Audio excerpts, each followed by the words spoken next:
Hurmatli Roli Astana, hurmatli Aleksandr Makarikagis, hurmatli Ibrohim Yulchevich, bugungi ilm-fan, texnologiyalar va innovatsiyalar sohasidagi milliy siyosati taqdimoti marosimiga xush kelibsiz. O'zbekiston o'z iqtisodiyotini o'zgartirish hamda inklyuziv va barqaror rivojlanishga erishish uchun ilm-fan, texnologiya va innovatsiyalarga sarmoya kiritish tarafdoridir. Muhtaram Prezidentimiz Shavkat Mirziyoyev rahbarligida bozor iqtisodiyotini tashkil etish, ishbilarmonlik va investitsiya muhitini yaxshilash borasida keng qamrovli islohotlarni amalga oshirilmoqda. Ilm-fan, texnologiya va innovatsiyalar sohasi ushbu islohotlar va transformatsiya jarayonlarining asosiy negizi hisoblanadi. Bugun keng jamoatchilikka taqdim etilayotgan ilm-fan, texnologiya va innovatsiyalar sohasidagi milliy siyosat UNESCO va Innovatsion rivojlanish vazirligi bilan muvofiqlashtirilgan holda Islom taraqqiyot banki moliyaviy ko'magida O'zbekiston innovatsion tizimining asosiy milliy va mintaqaviy ishtirokchilarini o'z ichiga olgan holda shakllantirilgan. Shu ishni 20-yildan boshlangan bo'lib, hozirgi kunda ushbu siyosat kelgusi 10 yil ichida mamlakatning ilm-fan, texnologiyalar va innovatsiyalar sohasida muayyan maqsadlarga erishish, jumladan COVID-19 davrida ijtimoiy-iqtisodiy rivojlanishning inklyuziv va barqaror shart-sharoitlarini yaxshilash uchun ilm-fan, texnologiyalar va innovatsiyalar sohasidan foydalanish bo'yicha siyosiy asosni mustahkamlashdan iboratdir. Milliy siyosatda ijtimoiy va iqtisodiy muammolarni, shuningdek dolzarb ekologik muammolarni hal etish uchun ilm-fan, texnologiyalar va innovatsiyalar sohasidagi siyosatga yangi nazar bilan yondashish ko'zda tutilgan. Bundan tashqari, yangi texnologiyalarga asoslangan samarador ishlanmalar, jumladan sun'iy intellekt, buyumlar interneti va mashinaviy o'rganish ham imkoniyat, ham muammolarni yuzaga keltiradi. Aynan shu masalalar ishlab chiqilayotgan strategiya va siyosatda o'z aksini topadi. Hurmatli yig'ilish ishtirokchilari, kirish so'zini O'zbekiston Respublikasi Innovatsion rivojlanish vaziri Ibrohim Yulchevich Abdurahmonovga beramiz. Marhamat, Ibrohim Yulchevich. Katta rahmat. Assalomu alaykum, hurmatli mehmonlar, hurmatli tadbir anjuman ishtirokchilari, xonimlar va janoblar. Avvalambor sizlarni mana shunday katta xalqaro tadbirda ko'rib turganimdan bag'oyat xursandman va so'zimni boshida albatta mana shunday bir rivojlanish tendensiyalarini belgilab beradigan muhim hujjatni taqdimotini, muhim hujjatni tayyorlashda avvalambor tashkil qilgan va bugungi taqdimotni tashkil qilishda juda ham katta jonbozlik ko'rsatgan bizni hamkorlarimizga, xalqaro hamkorlarimizga, xususan YUNESKOning O'zbekistondagi vakili janob Aleksandros Makarikakisga, YUNESKOning xalqaro ekspertlari Korneliya Tizinova, Shirin Elchi hamda Birlashgan Millatlar Tashkilotining O'zbekistondagi doimiy koordinatori Roli Astana xonimga, Islom taraqqiyot bankining bosh direktori janob Amir Bukovichga hamda mana shu hujjatimizni, milliy siyosat hujjatimizni muhokamasida qatnashgan barcha vazirlik va idoralarni mutaxassislari rahbariyatiga o'zimni chuqur minnatdorchiligimni bildirmoqchiman. Endi hammaga ma'lum, mana O'zbekistonda oxirgi 5 yil davomida ilm-fanni rivojlantirish, innovatsion faoliyatni jadallashtirish bo'yicha chuqur islohotlar olib borildi va hammaga ma'lumki 2019-2021 yillar davomida biz qisqa muddatli 3 yillik innovatsion rivojlanish strategiyasini amalga oshirdik. Buning natijasida O'zbekistonda yangi innovatsion ekotizim shakllana boshladi.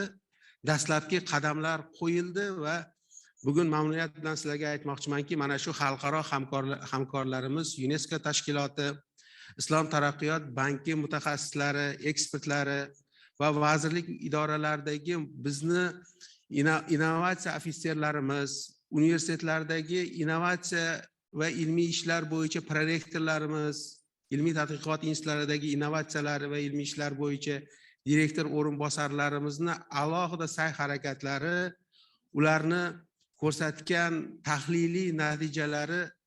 tahlillari natijasida biz maxsus metodologiyalarni ishlatgan holda mana shunday 2030-yilgacha ilm-fan, texnologiyalar va innovatsiyalarni milliy siyosatini bir hujjatini tayyorladik.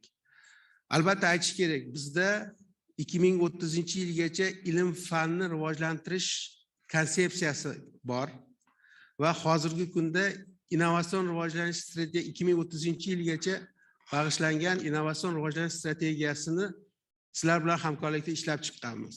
Bu hujjatimizni mana shu ikkita muhim hujjatimiz bilan hamohangligi, qolaversa ikkita muhim qonunimiz bilan, ya'ni ilm-fan, ilmiy faoliyatga oid va innovatsion faoliyatga oid ikkita qonunimiz bilan hamohangligi saqlagan holda biz rivojlanishni yangi tendensiyalarini 2030-yilgacha belgilab beryapmiz. Agar e'tibor beradigan bo'lsanglar, hammanglarga tarqatilgan 3 ta tilda asosiy urg'uni albatta biz mamlakatimizda innovatsion ekotizimni shakllantirishga qaratyapmiz. Va bunda asosiy yo'nalishlardan biri albatta ilmiy tadqiqotchilarga juda ham katta shart-sharoit yaratishimiz shart va bu mana shu har qanday strategiyamizni ham, milliy siyosatimizni ham asosiy bo'g'ini hisoblanadi. Demak, hozir agar 1 millionta aholiga ilmiy tadqiqotchilarimiz sonini hisoblaydigan bo'lsak, bu hali 1000 taga ham yetmaydi. Va keyingi yillarda kamida 1000 taga yetkazish va rivojlangan mamlakatlarda bu sonlar 4000 ga yaqin biz mana shunday bir katta ekotizimni shakllantirishimiz kerak bo'ladi. Albatta ilm-fanda umuman dunyo tendensiyasi shunaqa bo'lyaptiki, gender tengligini belgilab berish, ilmiy faoliyatga ko'proq xotin-qizlarimizni jalb qilish masalalari ham bugun bizni milliy siyosatimizni asosiy bir yo'nalishlardan qilib belgilab beryapmiz. Albatta ilmiy maqolalar, patentlarga berilayotgan e'tiborlar bu milliy siyosatimizni alohida yo'nalish sifatida yana belgilab berilyapti. Va mana bizni davlatimiz rahbari tomonidan olib borilayotgan oxirgi yillardagi asosiy urg'u inson qadrini ulug'lash va umuman jamiyatda kambag'allikni kamaytirish, umuman aholimizni daromadlarini oshirishga qaratilgan ekan, bizni ilm-fanimiz, texnologiyalarimiz, innovatsiyalarimiz mana shu yo'nalishda xizmat qilishi kerak va bu yo'nalishda bizni maqsadlarimiz ham aniq bo'lishi kerak. Albatta innovatsion ekotizimni asosiy bo'g'ini sifatida bizni ta'lim tizimimiz yotibdi. Bu ta'lim tizimimizda mana bizni O'zbekistondagi eng katta qo'yilgan qadamlardan maktabgacha ta'lim, maktab, undan keyin mana oliy ta'lim va bizni quvontiradiki, oxirgi yillarda mana shu 3 ta ta'lim sohasida juda ham katta o'zgarishlar sodir bo'ldi va biz 10 yil, 15 yil oldin tasavvurimizga sig'maydigan yangi islohotlar amalga oshdi. Lekin bu albatta oldimizga juda ham katta bir vazifalarni, yangi chaqiruvlarni qo'yyaptiki, masalan, oliy ta'lim qamrovini 9% dan 28% ga oshirdik. Endi bitiruvchilarimiz soni yiliga karra ko'payyapti. Va bu bitiruvchilarimiz eng asosiy bizdan talab qiladigan yo'nalish bu albatta ular ishchi o'rinlari, ya'ni yuqori oylik beradigan, o'sha aqlli bilimlariga yarasha platformalarga ega bo'lgan yangi ishchi stollarini yaratib berish bu umuman O'zbekiston hukumati oldida va asosan mana shu innovatsion rivojlanish vazirligi, fanlar akademiyasi, oliy ta'lim vazirligi birgalikda qiladigan eng katta muhim yo'nalish. Shuning uchun yangisi mana milliy siyosatimizni bitta yo'nalishi sifatida biz ko'ryapmizki, mana shunday innovatsiyalar orqali yangi ishchi o'rinlarini yaratish, ilmiy tadqiqotlarni kengaytirish, infratuzilmalarini yaxshilash orqali yangi laboratoriyalar, yangi tadqiqot markazlarini tuzish orqali mana shu bitiruvchi yoshlarimizni ko'proq mana yuqori texnologik, yuqori oylik to'laydigan ishchi o'rinlarini ta'minlab berishimiz kerak. 2030-yilgacha kamida 45,000 dona mana shunday ishchi o'rinlarini yaratish bizning oldimizda vazifa bo'lib turibdi. O'shaning uchun mana milliy siyosatimizni sterjini sifatida iqtisodiyotimizni rivojlantiradigan eng katta driver sifatida ham innovatsiyalar, ishchi o'rin yaratish tamoyillarini biz mana bugun milliy siyosatimizda, hujjatimizda ham ko'ryapmiz va keyingi yillardagi davlatimiz rahbari tomonidan berilgan topshiriqlarni ijrosi sifatida mana shunga juda ham katta urg'u berishni oldimizga maqsad qilib qo'yganmiz.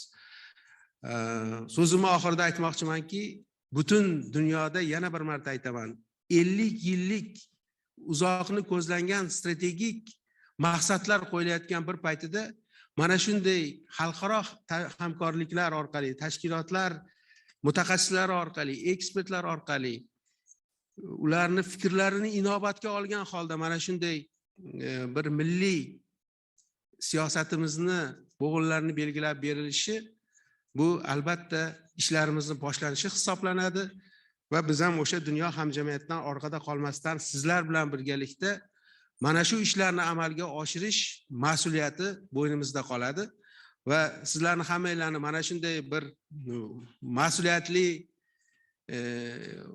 kerak bo'lsa aytishim kerak, og'ir bir tomondan vazifalar bilan tabriklab qolmoqchiman va bu ishlarni agar hamkorlikni sizlar bilan birgalikda bugun bekorga hammani jamlaganimiz yo'q. Yana bir marta bu fikrlarimizni chaqlab, ishlarni boshlab yuborsak, men o'ylaymanki, mana shu global innovatsion indeksda biz keyingi 30-yilgacha eng rivojlangan 50 ta mamlakat qatoriga kiramiz degan dastlabki maqsadlarimizga yetishishga juda yaqin bo'lamiz.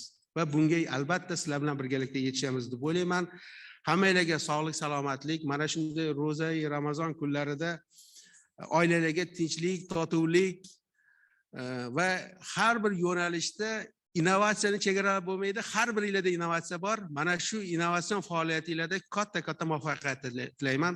Sog' salomat bo'linglar. Rahmat. Rahmat, Ibrohimovich. Bugun aytganimizdek, Islom taraqqiyot banki tomonidan katta ko'mak berilgan shu milliy siyosatni tayyorlashda. Keyingi navbatdagi so'zimiz Islom taraqqiyot banki prezidenti Muhammad Al-Jazirga bermoqchimiz. Onlaynda qatnashishlari kerak edi. Borlar? Buni berasizlar?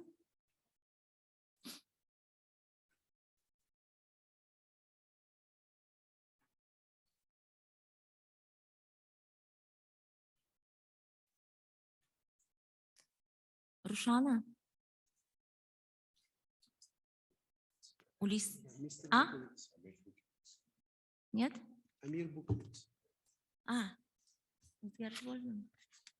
Please, is somebody from yes, somebody from Islamic Development Bank is here. Yes, please. Good morning. We have our Director General for Global Practice and Partnerships, representing His Excellency, Dr. Muhammad Al-Jasser. Director General Amir Bukvej, you have the floor. Thank you.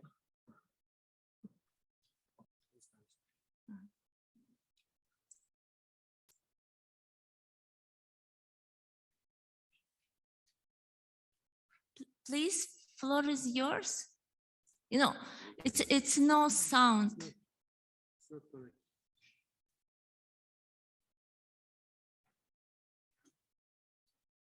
Katta ekranga chiqarib beringlar. Yeah, there is a technical problem, I think, with the sound of Mr. Bukevich.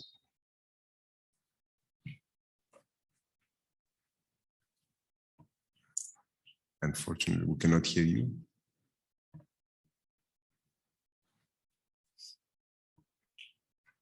Most likely it's with the settings of the computer or the phone that he's using.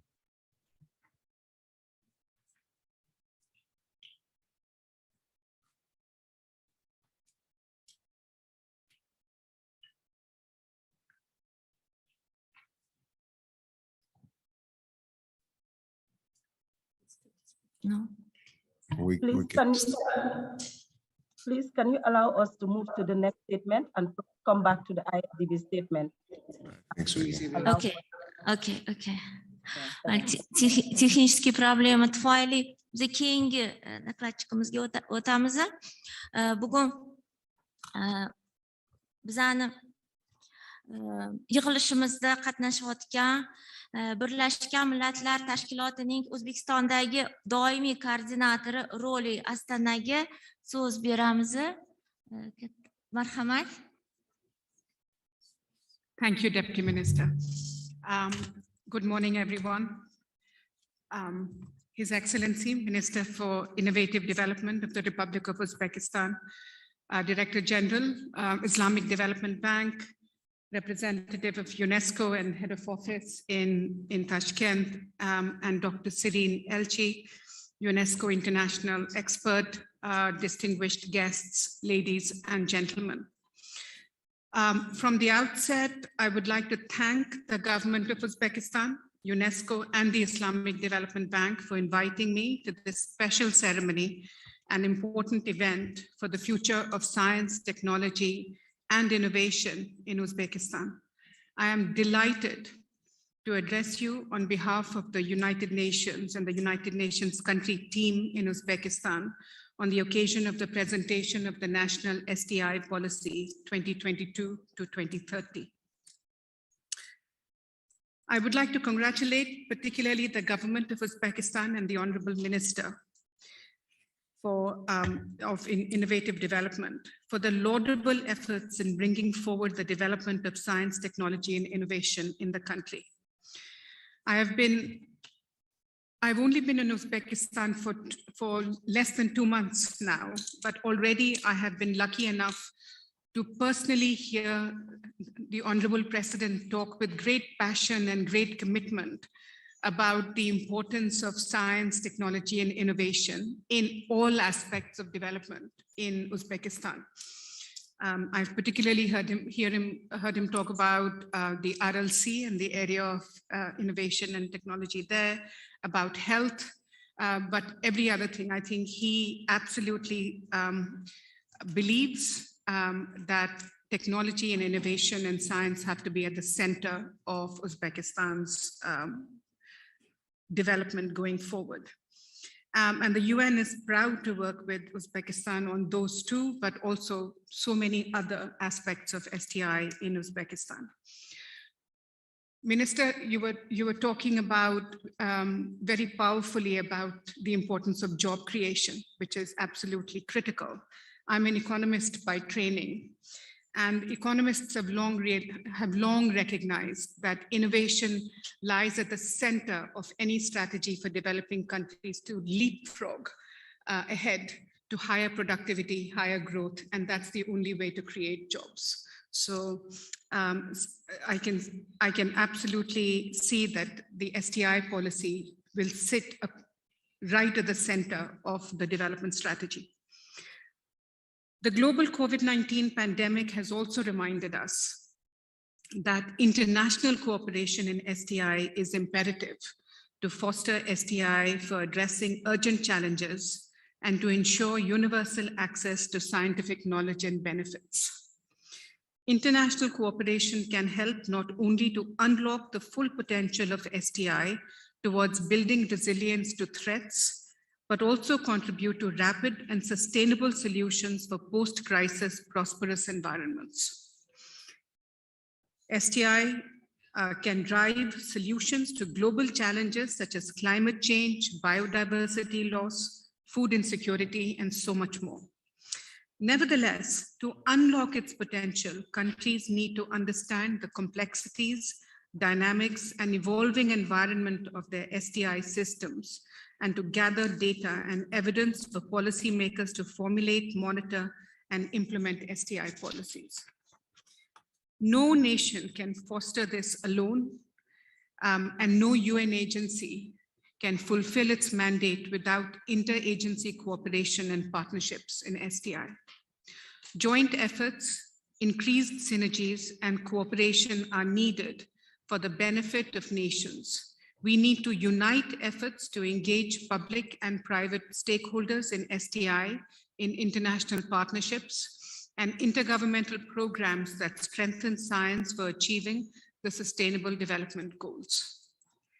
In times of crisis and pressing societal, economic, and environmental challenges, countries need policy actions that enhance STI for SDGs more than ever.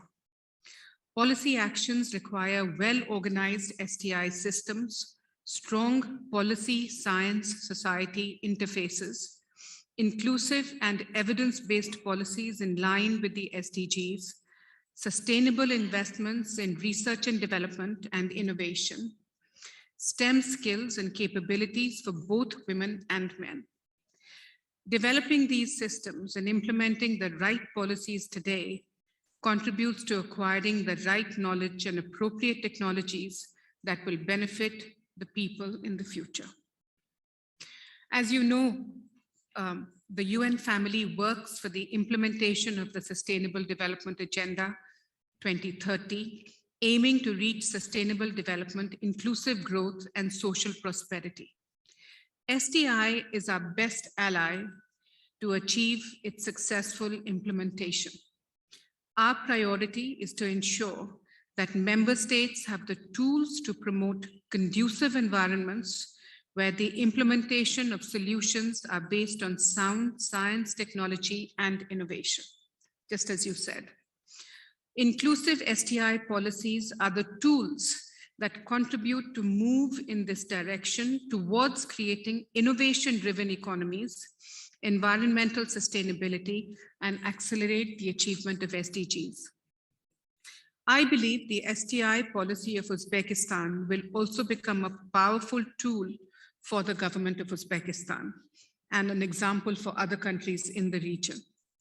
Moreover, the policy will be an important entry for broader international cooperation on STI, as I've mentioned before.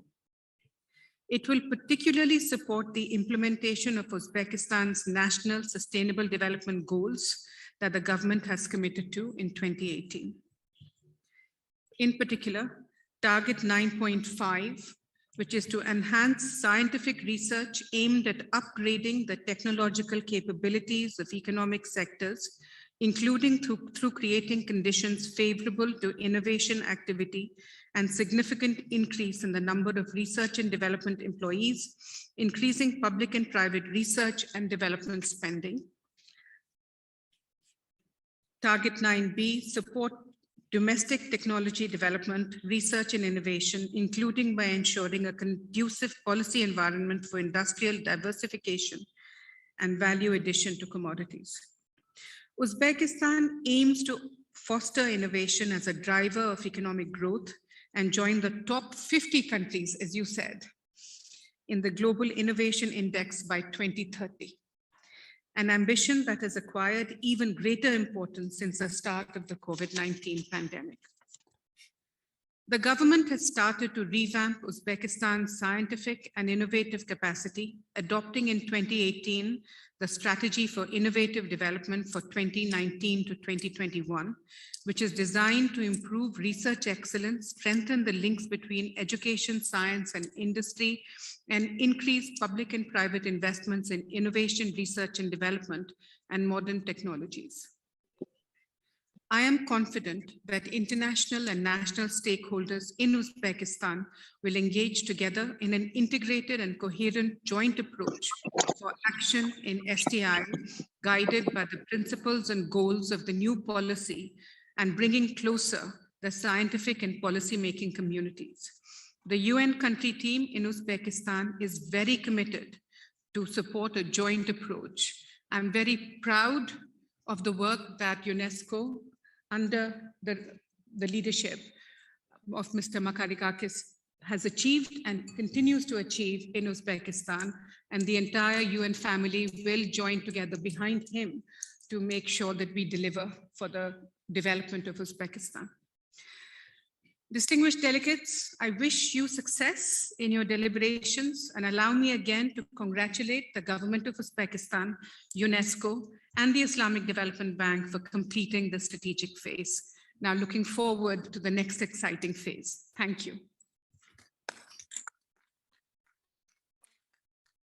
Thank you very much. And from a side of Ministry of Innovative Development, I would like to say big thanks to United Nations, and we very appreciate your role and effort in supporting science, technology, and innovation in our country. Thank you, Your Excellency. And the next is, guys, is it okay now? The connection is Islamic Development Bank. Mr. Bukevich, you have to unmute your mic. Do you hear me now? Yes, yes, thank Super. you, thank you. Floor is yours, Mr. Bukovic. Thank you so much. Actually, I connected through the mobile. There was something wrong with my computer. Bismillahirrahmanirrahim. Excellency Ibrahim Abdurrahmanov, Honorable Minister of Innovative Development, Republic of Uzbekistan, Honorable Ministers of Republic of Uzbekistan, His Excellency Ambassador Umid Shadiev, the Permanent Delegate of Republic of Uzbekistan to UNESCO, Dr. Gaith Faris, Director of Science, Policy and Capacity Building, representative of UNESCO headquarters, Dr. Alexandros Makarikakis, UNESCO representative and head of office in Uzbekistan, Dr. Roli Astana, United Nations resident coordinator in Uzbekistan, technical representatives from ministries, heads of local governments, Republic of Uzbekistan, Dr. Sirin Elchi, UNESCO international expert,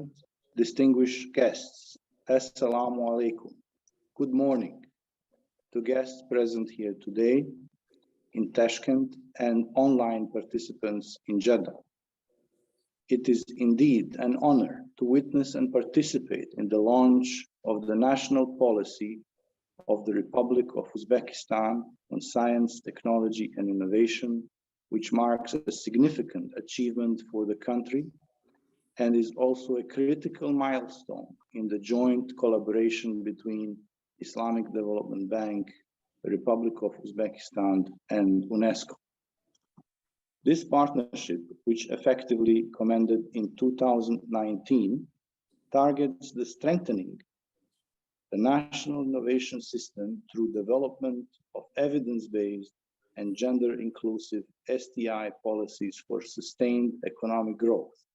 And it has been a great success despite the challenges of the COVID-19 pandemic. I therefore take this opportunity to commend the government of Republic of Uzbekistan through His Excellency Ibrahim Abdurrahmanov, Minister of Innovative Development, for their commitment and dedication in leveraging science, technology, and innovation as a driver for economic growth and achieving the SDGs. This is further manifested in the country's aspiration to join the top 50 countries in the Global Innovation Index by 2030, a critical drive for competitiveness. The high level of synergy between the STI policy and the national development agenda, as well as the rigorous consultative process, demonstrates that this target can be achieved and even surpassed. Furthermore, with the reforms being put in place backed by this policy to improve the business environment and transform the economy through innovation, Uzbekistan will be a model for inspiration to other countries in the region. Islamic Development Bank has prioritized support to member countries through investments in green, resilient, and sustainable infrastructure, as well as inclusive human capital development, aimed at boosting overall economic recovery, tackling growing poverty, building stronger resilience, and driving robust green economic growth.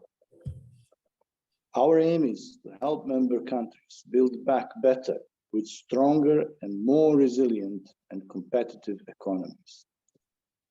As part of the strategy to address these priorities, while leveraging the potential of science, technology, and innovation, the STI operational strategy was further elaborated, representing our agenda for STI policy action. The strategy provides the necessary framework for creation of an enabling environment for development and application of innovative solutions to address the multi-faced challenges of our member countries by integrating STI into banks' operations. In order to determine the needs of our member countries, a survey was conducted in 2021 to identify the challenges and priorities for the development of STI ecosystems in our member countries. This formed the basis for further elaboration of a member country assistance and partnership plan in response to the highlighted priorities. It is duly acknowledged with gratitude that the Republic of Uzbekistan participated in this process.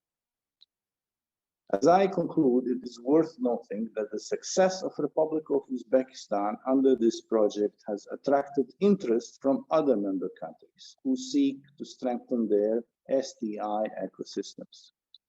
I would therefore take this opportunity to thank UNESCO for joining efforts with ISDB to strengthen the STI ecosystem of member countries by providing technical assistance in terms of the appropriate methodology and training. This appreciation is also extended to the UNESCO team of experts and the local consultants for the rigorous efforts in ensuring that we celebrate this success. I also thank my staff, the ISDB STI team, for the necessary support in terms of the coordination of the partnership agreement.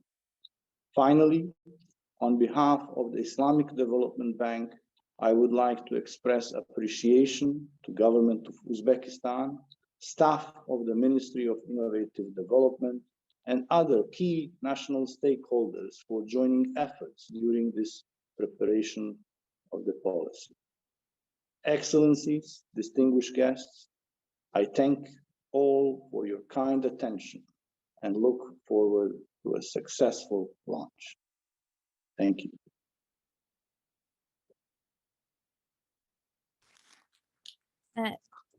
Thank you, dear Mr. Bukovic. Thank you very much, and we very appreciate strong collaboration of Islamic Development Bank with our country and with our ministry in many initiatives on the science, technology, and innovation, including preparation of this national policy. Thank you. And katta rahmat. Endi so'zni YUNESKOning O'zbekistondagi vakili janob Aleksandras Makarigagisga beramiz. YUNESKOning shu bugungi taqdim etilgan barqaror rivojlanish maqsadlariga erishish uchun fan, texnologiya va innovatsiyalarning inklyuziv tizimini mustahkamlash uchun UNESCO Global Observatoriyasi fan, texnologiya va innovatsiya siyosati vositalari loyihasining maqsad va vazifalarini to'g'risida aytib berishiga so'z beramiz. Marhamat. Thank you.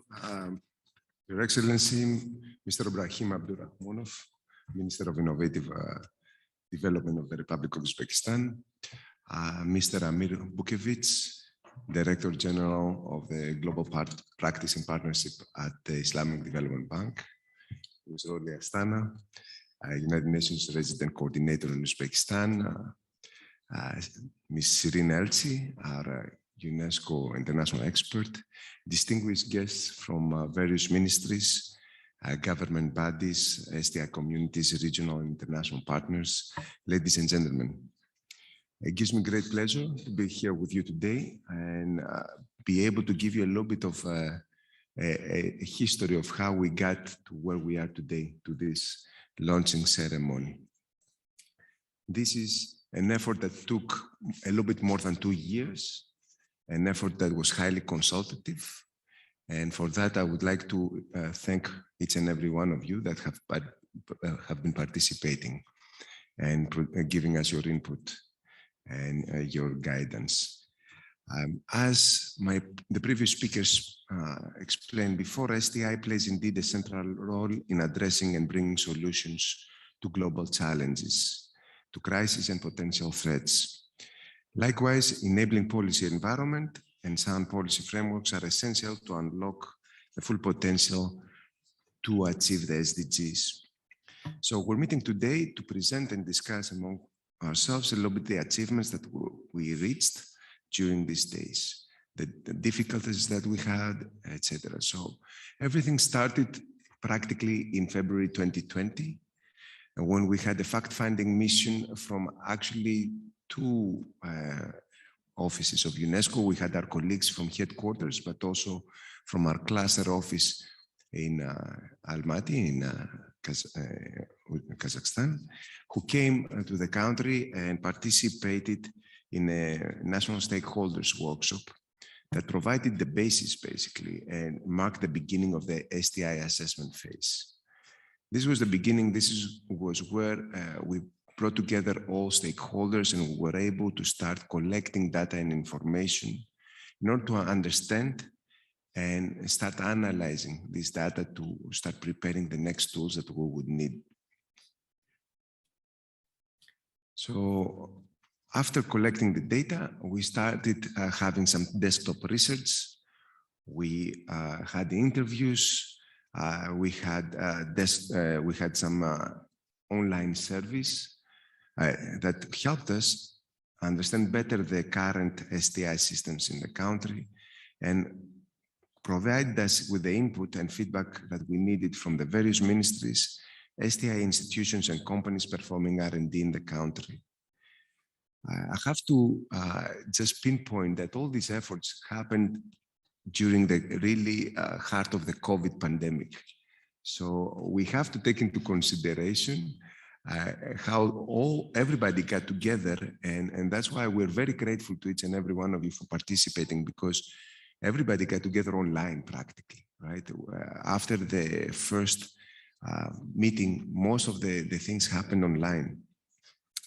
So we're very grateful for you for your participation. So as we picked up all this information, we were able to create the very first product of this work, which was the Mapping Research and Innovation in the Republic of Uzbekistan. This is the 10th edition of the 10th volume of UNESCO's Global Observatory of Science, Technology, and Innovation Policy Instruments, our GoSpin, which is practically giving you a country profile on STI. This mapping was officially launched in October 2020, and the report is, of course, available in all 3 languages, Uzbek, Russian, and English, so that we make sure that we reach all audiences. So we received the data, we start analyzing, we produce the first map, but the data were not only used for the mapping exercise, they were used, of course, for the policy. Following the data collection and analysis, we had more analytical studies that took place, and we had to understand better, to study and analyze the international standards on the scientific statistics, data collection, processing, and analysis in the country, but also look at the regions. look at the regions and see what is the potential for innovation in scientific analysis. So following that, we were able to mount in this March a training on STI statistics. We used both manuals. We did the Frescati manual for the R&D part, and we did also the Oslo manual for the innovation part.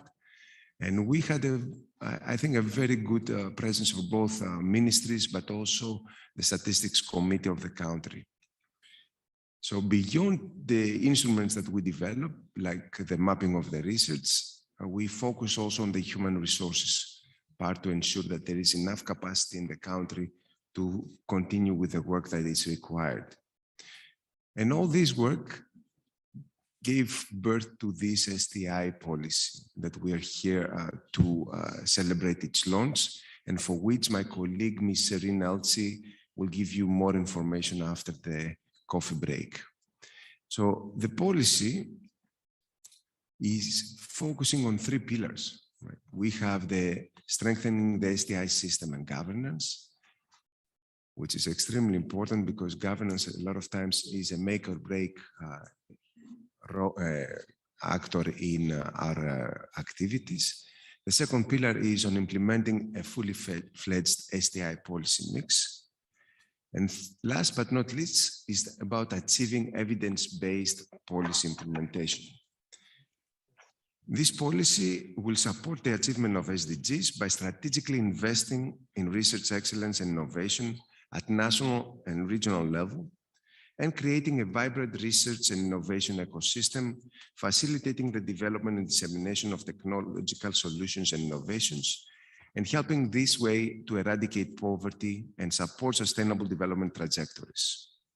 It will also seek regional, interregional, and global cooperation and partnerships that encompass all types of stakeholders.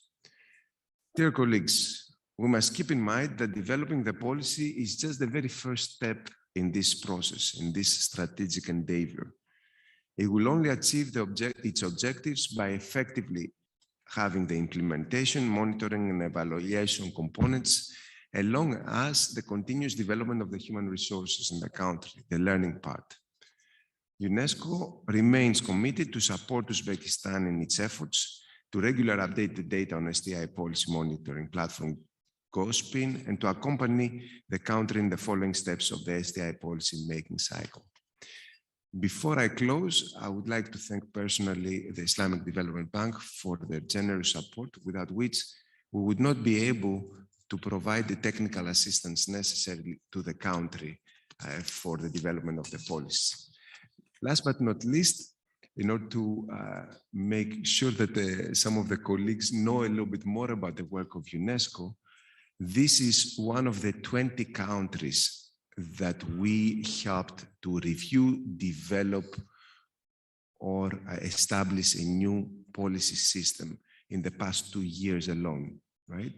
UNESCO, being the scientific arm of the United Nations, help countries worldwide to focus on their STI capacities, to use STI for their development. As the previous speaker said, it's unfathomable nowadays to think about progress and development without STI. Thank you very much for your attention. It is a pleasure to be with you, and I'm looking forward also for the discussions later on the policy itself. Thank you. Rahmat, Aleksandros.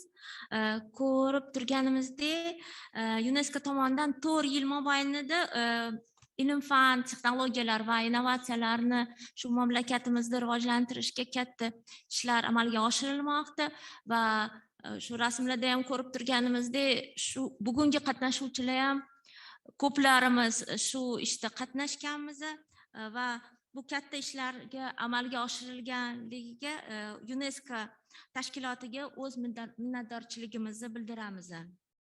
Va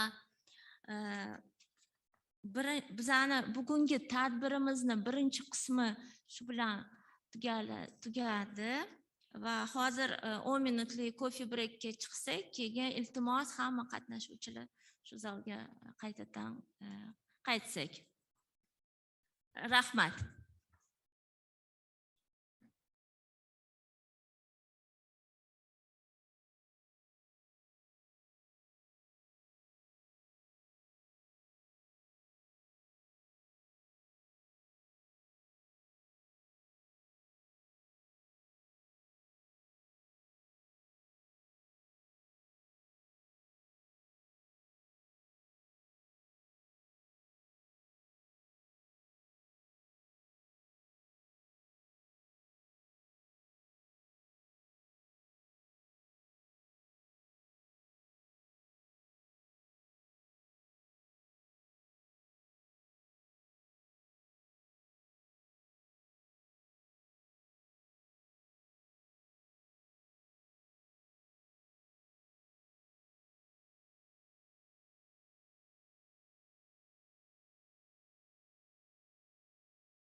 Еще раз скажу.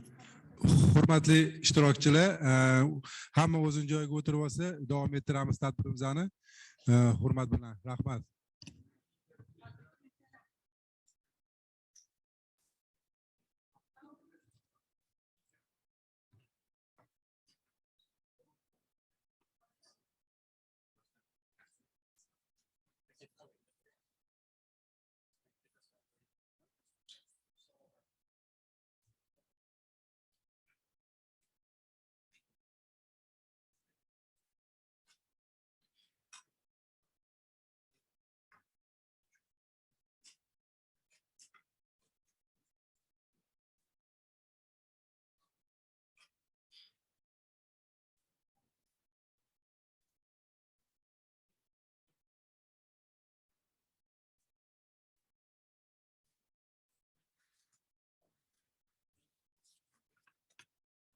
Hurmatli xonimlar va janoblar, joylarimizni egallash so'raymiz. Tadbirimizni asosiy qismiga o'tamiz.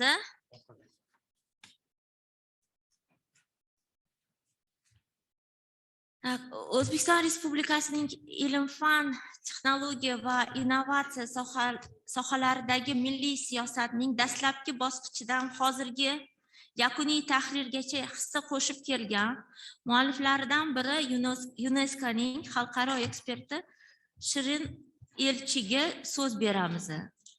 Marhamat. Shetdilar.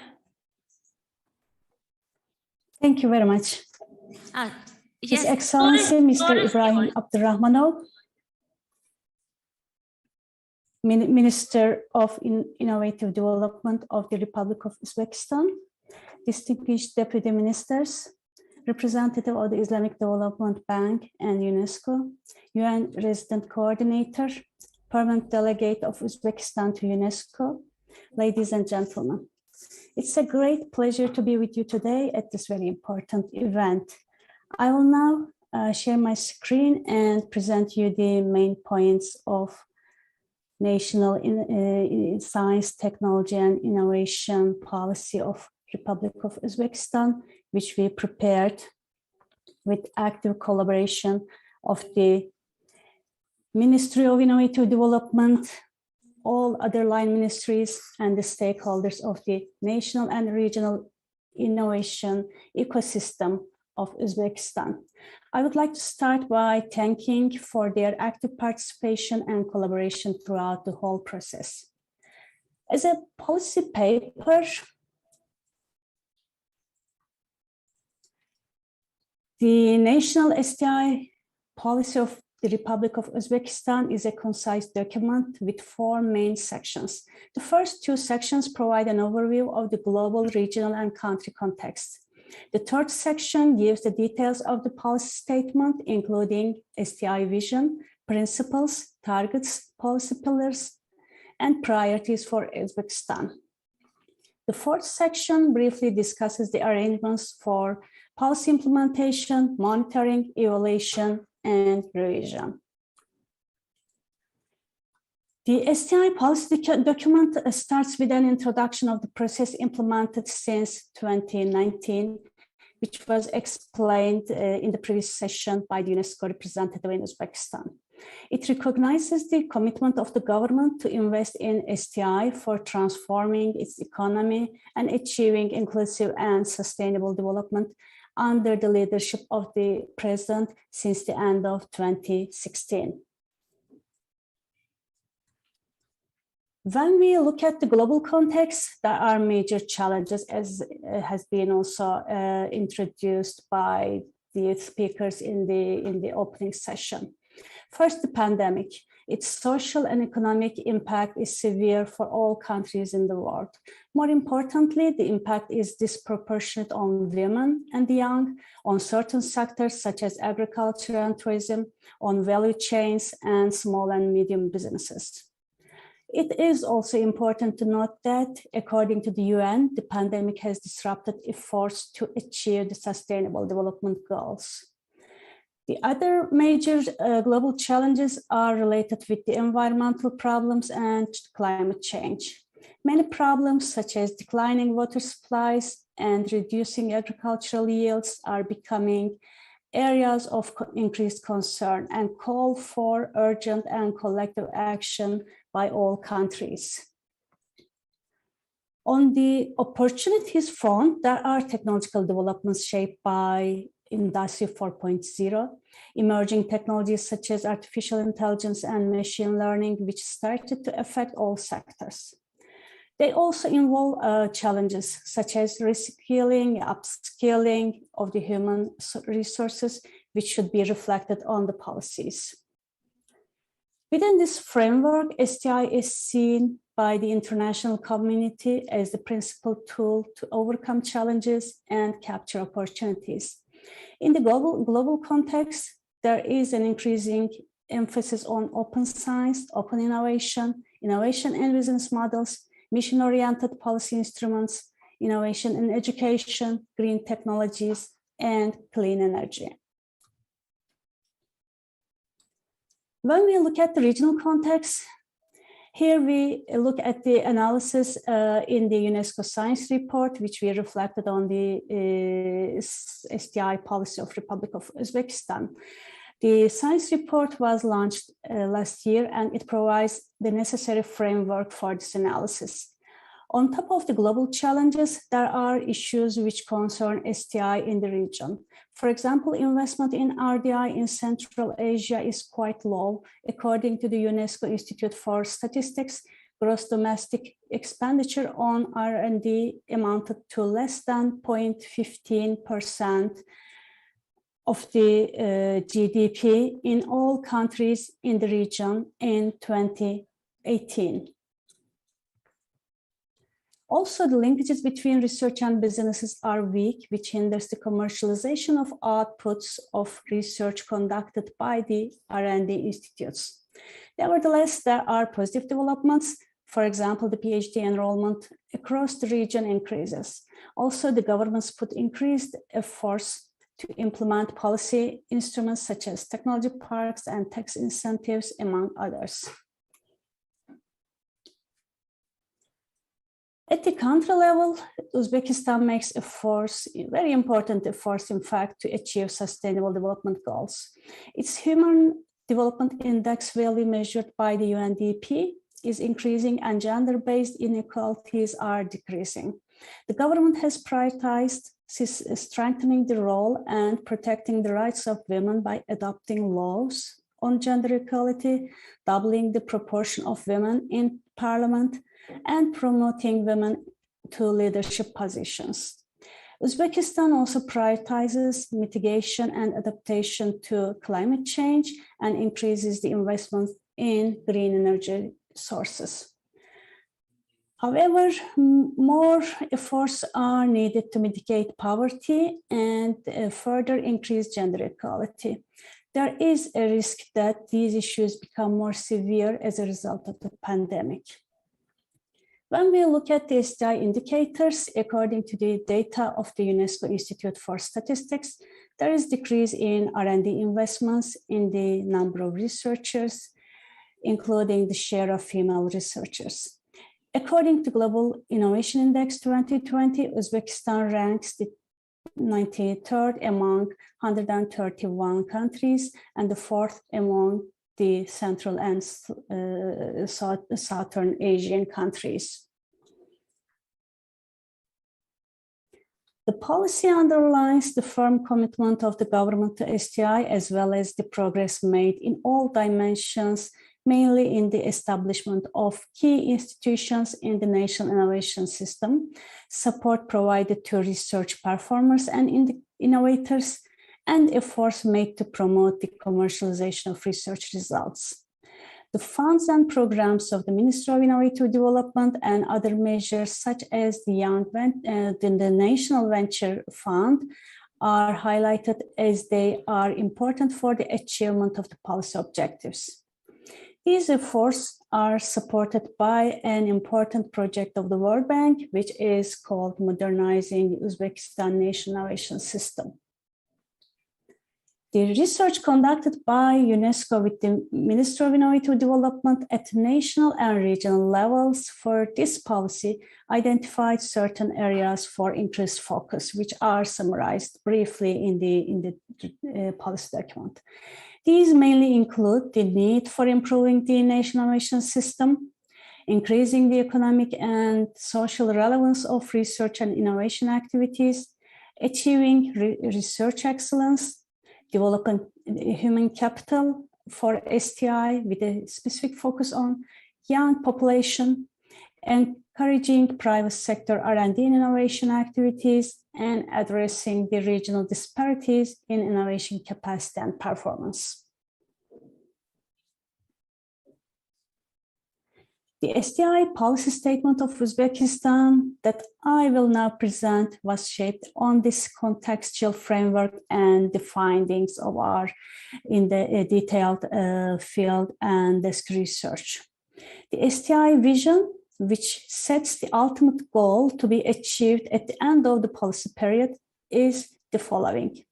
By 2030, the Republic of Uzbekistan will become a country that has achieved this development objectives and the SDGs through socially, economically, and environmentally relevant research and innovation. As such, the SDI policy is an integral part of the overall national development policy of the Republic of Uzbekistan.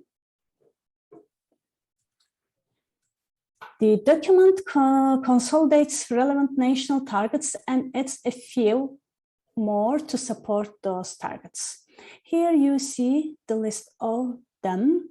They are set around the main goal of the government, which was emphasized by the minister in the opening speech, that is to achieve a ranking among the top 50 countries in the Global Innovation Index by 2030.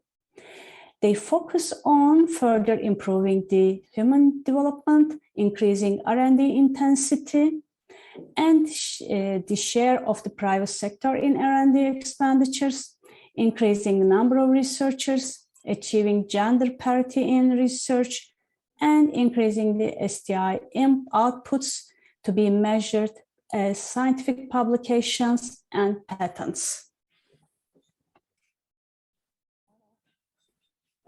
Then the policy pillars and priorities are presented to achieve these targets. There are 3 pillars and 18 priorities identified in the policy. The policy pillars are strengthening STI system and governance, implementing a fully fledged STI policy mix, achieving evidence-based policy implementation. All these pillars are equally important for the attainment of the STI policy vision by 2030. In this table, you see the policy priorities and under each pillar. Under the first pillar, that is strengthening STI system and governance, the main priorities are the following. The first one is the creation of a national science agency as a multidisciplinary program implementation institution. It will be established following the international best practices. Transforming research institutes into high-performing organizations is the second priority. It will aim to accelerate the actions that have already been initiated by the government to reform the research institutes of the Academy of Sciences. The transformation process will include further improvement of their research infrastructures. Transformation process will also include reorientation of research agendas and activities according to the needs of the economy, society, and environment. Development of capacities and skills of managers and researchers for successful management of R&D, innovation, knowledge, and technology transfer are also highlighted under this priority. And for the development of a new generation researchers and research institute leaders will be attached particular importance. The next priority is strengthening STI intermediaries and service providers, especially in the regions of Uzbekistan, which was identified as an important need during the field research, to facilitate the creation, diffusion, and the use of knowledge, technology, and innovation. These efforts will include, but will not be limited to, the promotion of sectoral and thematic NGOs, cluster coordination units, and private companies specialized in R&D and innovation management in order to assist the ecosystem stakeholders, and more importantly, to bridge the gaps between them. A national technology transfer office and the regional technology transfer units in each region for research commercialization are also included in this priority. The fourth one is supporting the design and implementation of regional smart specialization strategies. This is important to reduce regional disparities in Uzbekistan and to address region-specific challenges, as well as develop and strengthen local and regional innovation ecosystems. It will require partnerships between the public and private sector entities, research and education institutes, civil society organizations, as well as the general public, following the international experience in this area. Enhancing the coordination of regional innovation centers is foreseen as a priority by creating an agency under the Ministry of Innovative Development in order to improve the coordination of regional innovation centers in Uzbekistan. The final priority under this pillar is about building open science systems, following the UNESCO recommendation on open science, with the increased understanding of the importance of this topic during COVID crisis. Under the second pillar, that is implementing a fully fledged policy mix, the priorities are as follows. Increasing the economic, social, and environmental relevance of research and innovation through mission-oriented policy measures and by forming a creative economy. These will be primarily aimed to develop innovative solutions for climate change and environmental degradation, sustainable agriculture and food supply, green energy and water, public health and human well-being, inclusive and innovative education, and sustainable rural areas and cities. These efforts will target multidisciplinarity and multi-stakeholder collaboration, which will also include the Uzbek diaspora in other countries. The main goal in the process of forming a creative economy is to build a continuous ecosystem, which will yield all essential results from creating new and decent jobs to generating high economic and social value. Stimulating innovation in firms with a focus on development of disruptive innovations is the next priority under this pillar to create an innovation-driven, competitive, and vibrant business sector. The private sector innovation support programs will target enterprises from all sectors and sizes, including startups with a specific focus on SMEs, and will use different instruments such as grants and soft loans, depending on the needs and the profile of the target beneficiaries. Particular attention will be paid to development of disruptive innovations, resulting in new products and services with characteristics radically different from those already exist and can create new markets. Developing human capital for research and innovation and active involvement of youth in STI is an important priority under this pillar.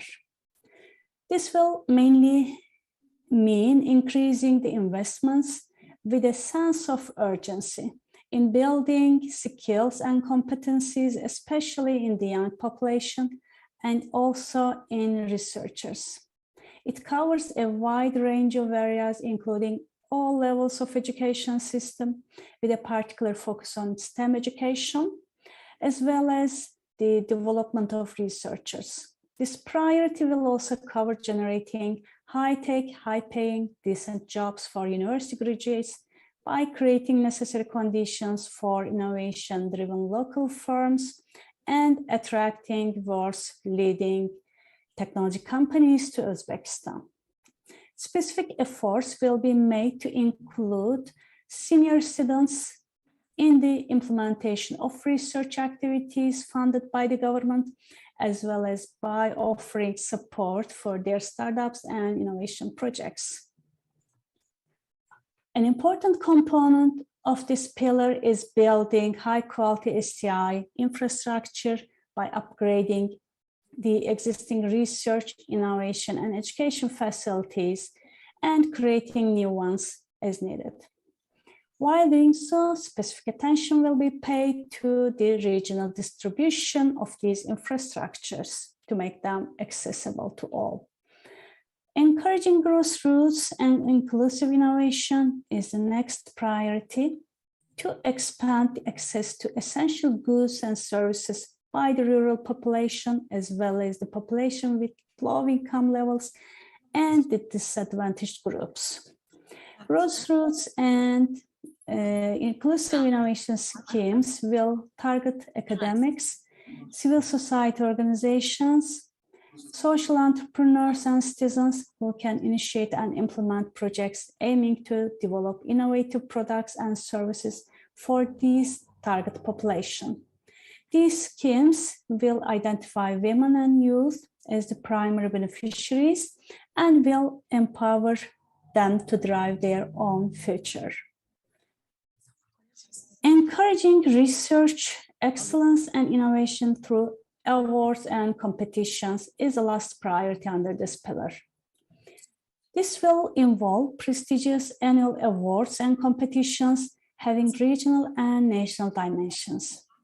The categories will be inclusive and diverse to embrace different segments of target population, such as young researchers, SMEs, large companies, grassroots innovators, young entrepreneurs, and women innovators. The researchers and innovators in Uzbekistan will also be encouraged to participate in or be nominated for international awards, such as the L'Oréal UNESCO for Women in Science International Award. The third pillar, which is achieving evidence-based policy implementation, has the following priorities. The first one, building capacities and developing skills in STI policy making and implementation. It will be achieved through training and technical assistance, staff exchange, and mobility schemes. These efforts will be strengthened by creating an academic program that offers short and long-term courses on STI policy and program design, implementation, monitoring, and evaluation. The following priority is establishing performance benchmarking and ranking system for research institutes and universities to stimulate continuous improvement and promote research and education excellence. The criteria and indicators will first cover those that measure institutional performance and social, economic, and environmental impact. It will also include those related to development of knowledge alliances and collaboration between university and research institutes and businesses, as well as multidisciplinary and interdisciplinary research and teaching. Implementing needs assessment, foresight, technology scanning to anticipate recent developments, new opportunities, and emerging challenges is the next priority. This will include, but will not be limited to, identifying cutting-edge developments in science, technological breakthroughs, emerging innovations, and high-potential inventions. The fourth priority is producing internationally compatible statistics in collaboration with the UNESCO Institute for Statistics. Regular data will be collected on R&D and innovation, as well as on specific STI themes such as digital transformation, intellectual property, and those covered by the Global Innovation Index.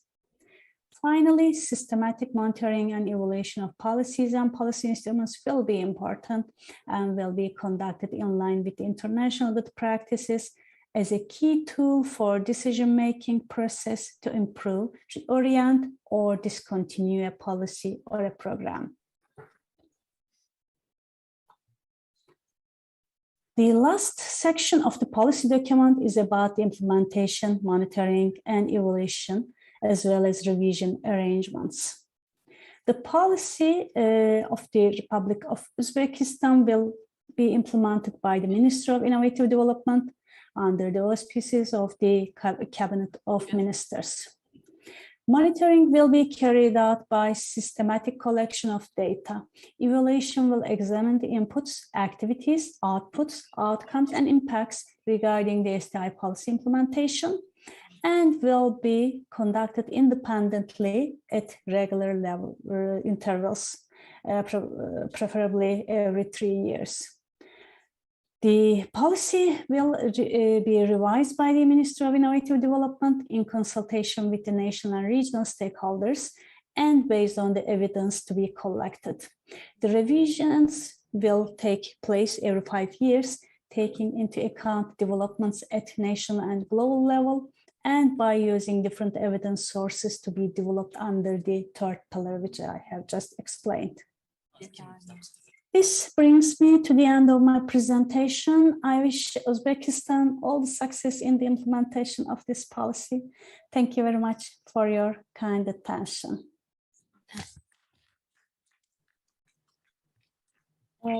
Thank you very much, dear Shirin Elchi, for your great presentation and overview of STI policy.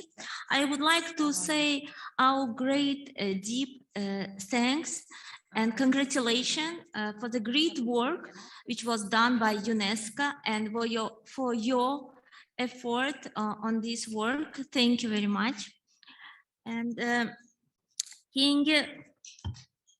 programmamizni keyingi bosqichga o'tsak, bu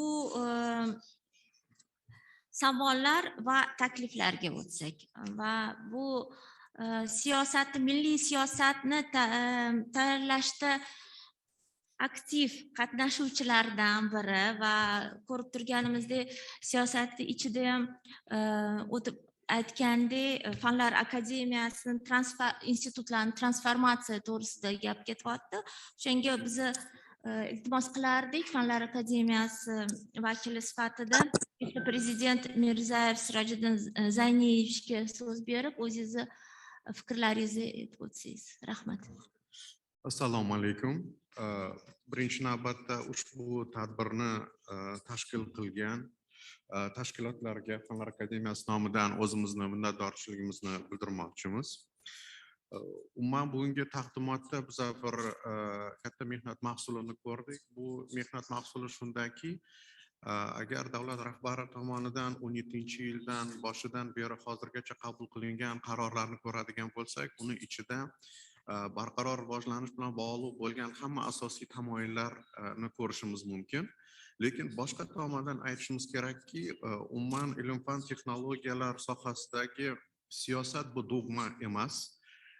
U global jarayonda, global dunyoda bo'layotgan o'zgarishlarga qarab o'zini oldiga yangi maqsadlar yoki yangi vazifalar qo'yishini juda yaxshi bilamiz. Shu nuqtai nazardan Covid pandemiyasi oldida, undan oldingi yillarda qabul qilingan qarorlar, qonunlarga e'tibor beradigan bo'lsak, ularga tegishli o'zgarishlar yoki ular bilan uyg'un ravishda kelib chiqadigan yangi vazifalarni oldimizga qo'yganmiz. Shunday vazifalardan biri juda yaxshi bilasizlar, fevralda shu yil Vazirlar Mahkamasi tomonidan qabul qilingan mana shu barqaror rivojlanish bilan bog'liq bo'lgan milliy maqsad va vazifalarimiz edi. Bu shuni ko'rsatadiki, biz O'zbekistonda umuman ilm-fanga, uning rivojlanishiga, uning oldidagi vazifalariga bo'lgan e'tibor oxirgi 5 yilda hech ham susaygani yo'q.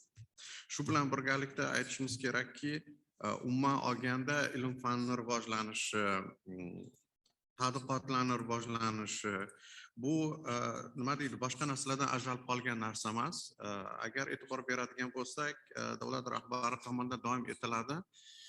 Bu ishsizlik buni ketidan uning hosilasi sifatida kambag'allikni kelib chiqishi hammasini negizida, tagida o'zi ilm-fanni rivojlanishi, ilm-fanga bo'lgan munosabati, uni barqaror rivojlanishi va shu bilan birgalikda jahon bozorida O'zbekistonni raqobatbardosh qiladigan asosiy omillardan biri hisoblanadi.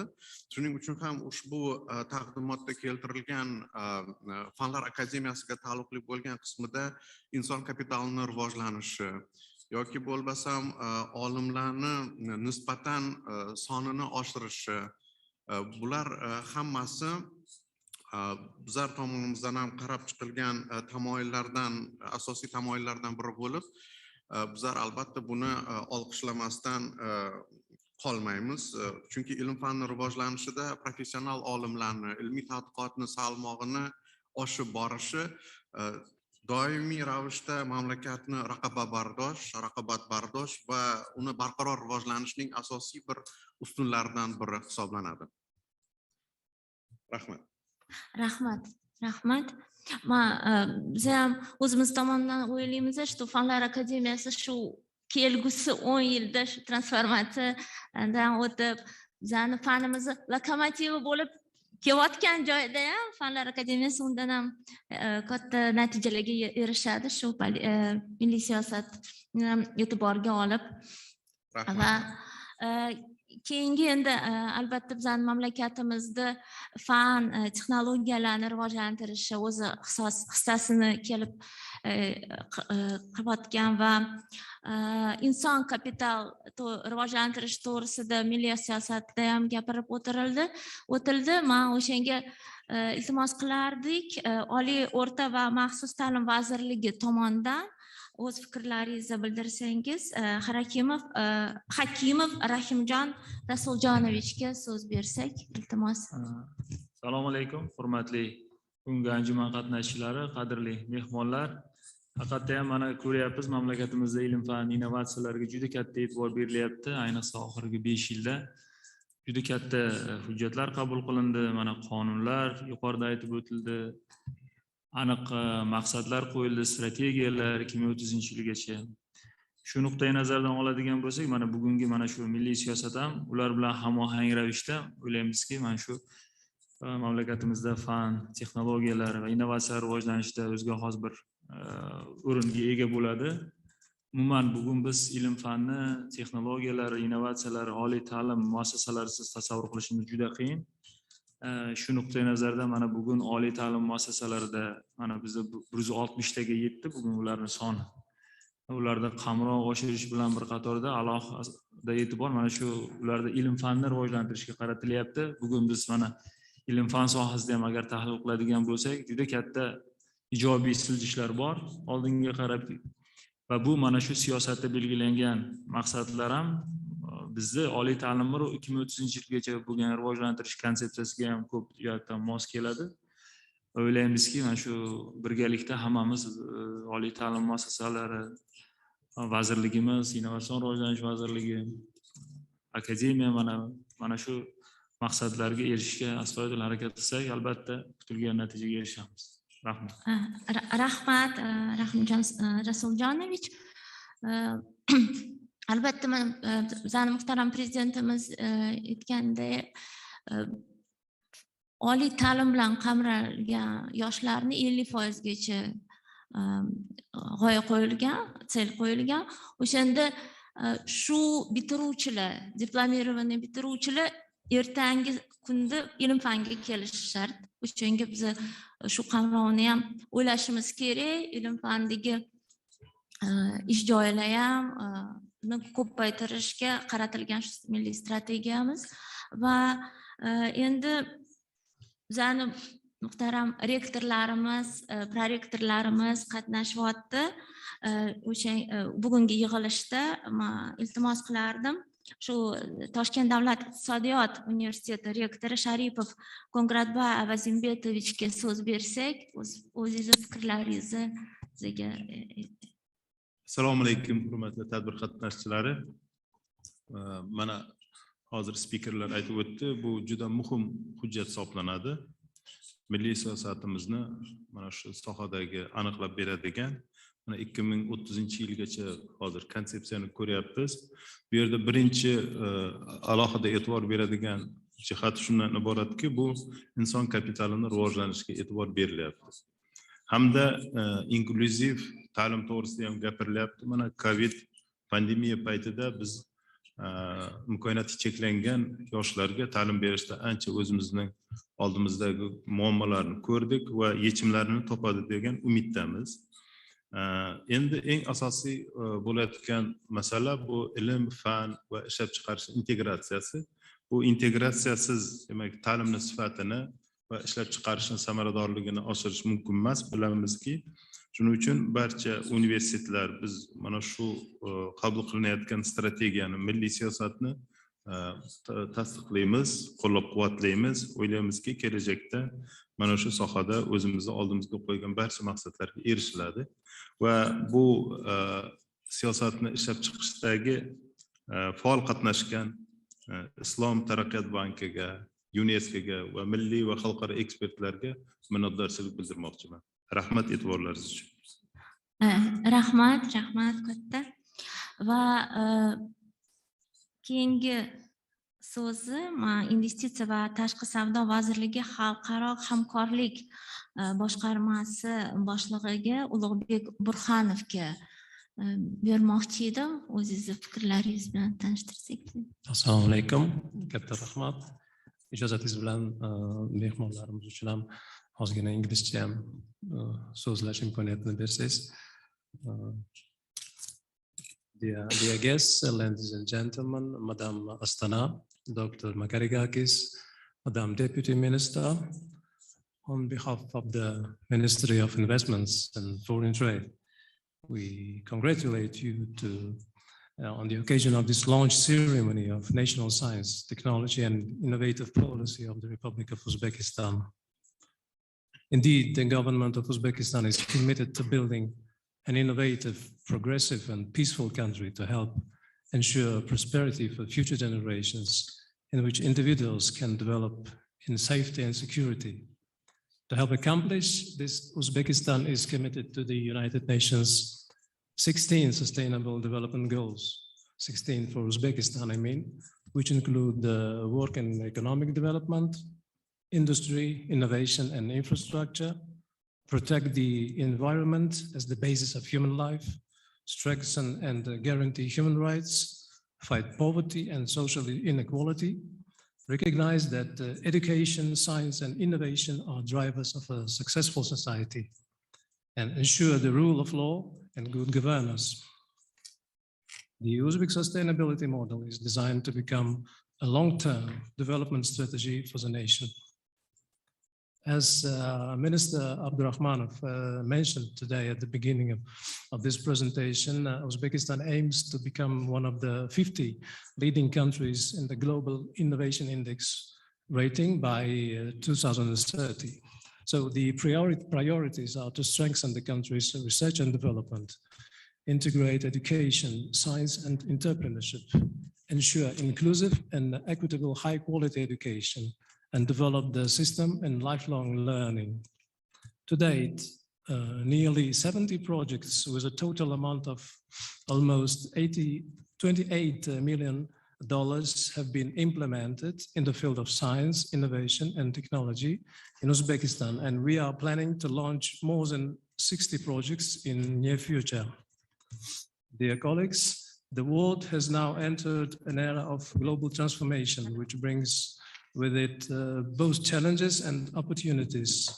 We see great potential for continued cooperation in implementing joint projects, integrating innovations, technology, education and business, conducting economic and social transformations, improving livelihoods, and helping sustain environment. To this end, we are ready to continue working closely together with the UNESCO and our international partners, the World Bank, the European Union, the Islamic Development Bank, and others to engage and to jointly mobilize development financing to support and advance national development priorities. Thank you for your attention. Thank you very much. Katta rahmat o'z fikrlaringizni bildirganingiz uchun. Yana so'zga chiquvchilar bormi? Bo'lmasa men yana bitta so'zi bizani vazirligimiz tomonidan eng aktiv qatnashuvchilardan bu bizning ilmiy texnik markazimiz. Bu markazi direktori Abduvaliyevichga ham so'z bersak, o'zlarini fikrlarini o'tsalar. Assalomu alaykum, hurmatli yig'ilish ishtirokchilari. Bo'ldi, ishladi. Yana bir bor assalomu alaykum, hurmatli yig'ilish ishtirokchilari. Avvalambor vaqtinglarni ayamasdan tashrif buyurganlik uchun o'z minnatdorchiligimizni bildiramiz. Darhaqiqat bir qisqacha tarixiga nazar tashlaydigan bo'lsak, o'tgan yil kuz oylarida YUNESKOni qo'llab-quvvatlash asosida mazkur tadqiqotga qo'l urildi. Albatta Islom taraqqiyoti bankini moliyalashtirish ko'magi asosida loyihaga ham start berildi. O'z navbatda vazirligimiz vaziri Abdurahmonov Ibrohim Yulchiyevich mazkur g'oyani to'liq qo'llab-quvvatlagan holda bitta asosiy shartni qo'ygandilarki, tadqiqot yakunlangandan keyin albatta buni keng muhokama qilish vazifasi belgilangandi. Ya'niki ilm-fan hamjamiyati tarmoqlar iqtisodiyotimizning hamma yo'nalishlariga keng yoyish va uni keng muhokama qilish vazifasini belgilagandilar. Salkam 2 oy o'tmasdan yanvar oyidan boshlab mazkur tadqiqot yakunlangandan keyin biz buni yuqorida aytgandek barcha vazirliklarga, tashkilotlarga rasman taqdim qilganmiz, rasman xat bilan taqdim qilganmiz va bittagina iltimosimiz bo'lgandiki, o'zlarini fikr mulohazalarini ochiq, oydin taqdim qilishlarini so'ragandik. Va bir narsani alohida aytib o'tmoqchimanki, barcha vazirliklarimizga, tashkilotlarimizga kattakon rahmat demoqchimanki, ular mazkur hujjatni to'liq 9 o'rganib chiqib, o'z fikrlarini bildirishdi. Hattoki vazirliklarimiz bo'ldi, tanqidiy fikrlarni ham ayamasdan berishdi. Shunga ushbu bildirilgan tanqidiy fikrlarga ham o'z minnatdorchiligimizni bildiramiz, chunki bu fikrlar bizani mazkur hujjatni yanada takomillashtirish imkoniyatini berdi. Yana bir ilm-fan jamiyatida mana Fanlar akademiyasi ham juda ham faol ishtirok etishdi, hattoki onlayn Zoom orqali biz ushbu tadbirlarni tashkil qilganimizda muhokamalarni Fanlar akademiyasi ko'plab institutlari o'z chiqishlarida o'z fikr mulohazalarini bildirishlarida hattoki nimaga bizani institutlar yo'q, nimaga bizani institutlarga bu yo'nalish taalluqli emas degan fikrlarni ham bildirishdi. Albatta biz ularga ham minnatdorchiligimizni bildiramiz va alohida aytildiki, bu albatta siyosat, bu innovatsion jarayonda ishtirok etayotgan barcha vakillarga taalluqliligini alohida tushuntirib o'tgandik. Alohida minnatdorchilik bildirmoqchimizki, Oliy va o'rta maxsus ta'lim vazirligiga, chunki vazirlik mana mutasaddilari o'z fikrlarini ham aynan oliy ta'limga taalluqli bo'lgan fikrlarini bildirishdi. Albatta biz harakat qildik ushbu yo'nalishni ham qamrab olishga. Yana bir mana o'z ma'ruzalarida Ibrohim Yulchiyevich alohida urg'u berib o'tdilarki, davlat rahbarimiz tomonidan 2030-yilgacha global innovatsion indeksda O'zbekiston 50 talik ilg'or mamlakatlar qatoriga kirish vazifasi belgilandi, to'g'rimi? Demakki, biz ko'rmoqdamizki, yildan yilga bu o'zgarishlar shaxtan qadamlar bilan o'zgarib bormoqda. Mana ma'ruzada ham Shirin Elchin janoblari alohida aytib o'tdilarki, ularda hattoki sal 1 yilga kechikish ko'rsatkichlar bor ekan, mana shahodat ko'rinimini alohida belgiladik. Bugungi kunda O'zbekiston pozitsiyalari ancha yengiladi. Mana kuz oylariga yana yangi chop etilishini poylab turamiz. O'ylaymizki, yana ham O'zbekiston yuqoriroq pozitsiyalarga egallaydi degan umidimiz katta. Hurmatli yig'ilish ishtirokchilari, yana bir alohida aytmoqchimanki, sizlarni mazkur muhokamaga erkin fikrlarni bildirishga taklif etamiz. Kimda qanaqangi fikrlar bo'ladigan bo'lsa, biz hammasini inobatga olamiz. Hammasini inobatga oldik ham. Hech bir fikrlar qolib ketgan joyi yo'q. Rahmat e'tiboringiz uchun. Marhamat, kimda so'zga chiqadigan bo'lsa, kutib qolamiz. Shahlovutqulni ruxsat bersangiz, ikki og'iz keyingi so'zni bersam, demak, reglament bo'yicha bizda hozir YUNESKOning O'zbekistondagi elchisi Umid Shadiyev ishtirok etishlari kerak edi. Ular ham hozir Fransiyada ekanlar. Ruxsat bersanglar, ularni Zoom orqali ulaymiz. Marhamat. Assalomu alaykum. Assalomu alaykum. Ishtirokda ovozim. Yaxshi ishtirok Umid aka. Marhamat. Rahmat. Dear Dr. Abdurrahmanov, Dr. Bukvich, Dr. Makarigakis, colleagues, ladies and gentlemen, I am pleased to join you today with closing remarks at the launch event dedicated to the project National Policy of the Republic of Uzbekistan in the field of STI. As previous speakers have reiterated, today is a special day. Today we are celebrating the result of tireless joint efforts during the last 2 years. We have a very tangible outcome in our hands that we can be proud of. I would like to congratulate the Ministry of Innovative Development, UNESCO, and Islamic Development Bank on this important milestone in our expanding relations. I also would like to express my sincere appreciation to all who made remarkable contribution to this project, namely Ms. Shirin Elchi, Ms. Cornelia Tsinova, Ms. Wang Zhengmei, Mr. Tsoi, UNESCO Tashkent Office, IDB, as well as all local ministries, government organizations, scientific community. Without their dedication and this kind of very close collaboration, we could not expect such an outstanding result. During the launch today, we have touched upon all important aspects of STI national policy, its content of the document. Not diving into technical details, I would like to draw your attention to some general political lines. First, the government of Uzbekistan is going to build new Uzbekistan, and one of the main pillars in these efforts are science, technology, and innovation. This STI policy establishes the framework for achieving the STI objectives in the country over the next 10 years. It also serves as the foundation for the use of STI in successful recovery from the COVID-19 crisis and building back a more resilient, inclusive, equitable, and sustainable society and economy. Second, this project has been first of its kind in our cooperation with UNESCO, with the support of the IDB. The results we achieved today should inspire us to having more interaction in the future. I hope we will continue our joint efforts in this relatively area and celebrate more milestones during upcoming years.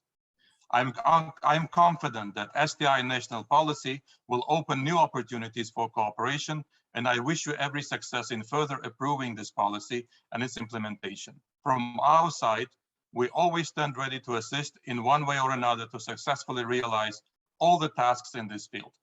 Thank you.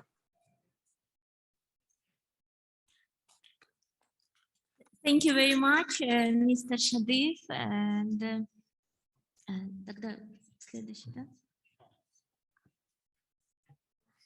Umid aka, kattakon rahmat. Shunchalik uzoq joyda joylashgan bo'lsangiz ham vaqt topib ushbu tadbirda ishtirok etayotganingiz uchun rahmat kattakon. Sog' bo'ling. Hurmatli yig'ilish ishtirokchilari, mana hozir reglament bo'yicha bizda savol-javoblarga ham alohida vaqt ajratilgan. Marhamat, kimda qanaqangi savollar bo'ladigan bo'lsa yoki erkin fikrlar, takliflar bo'ladigan bo'lsa so'z beraman. Marhamat, o'zingizni tanishtirsangiz. Yo'q, mikrofon yoqilmadi.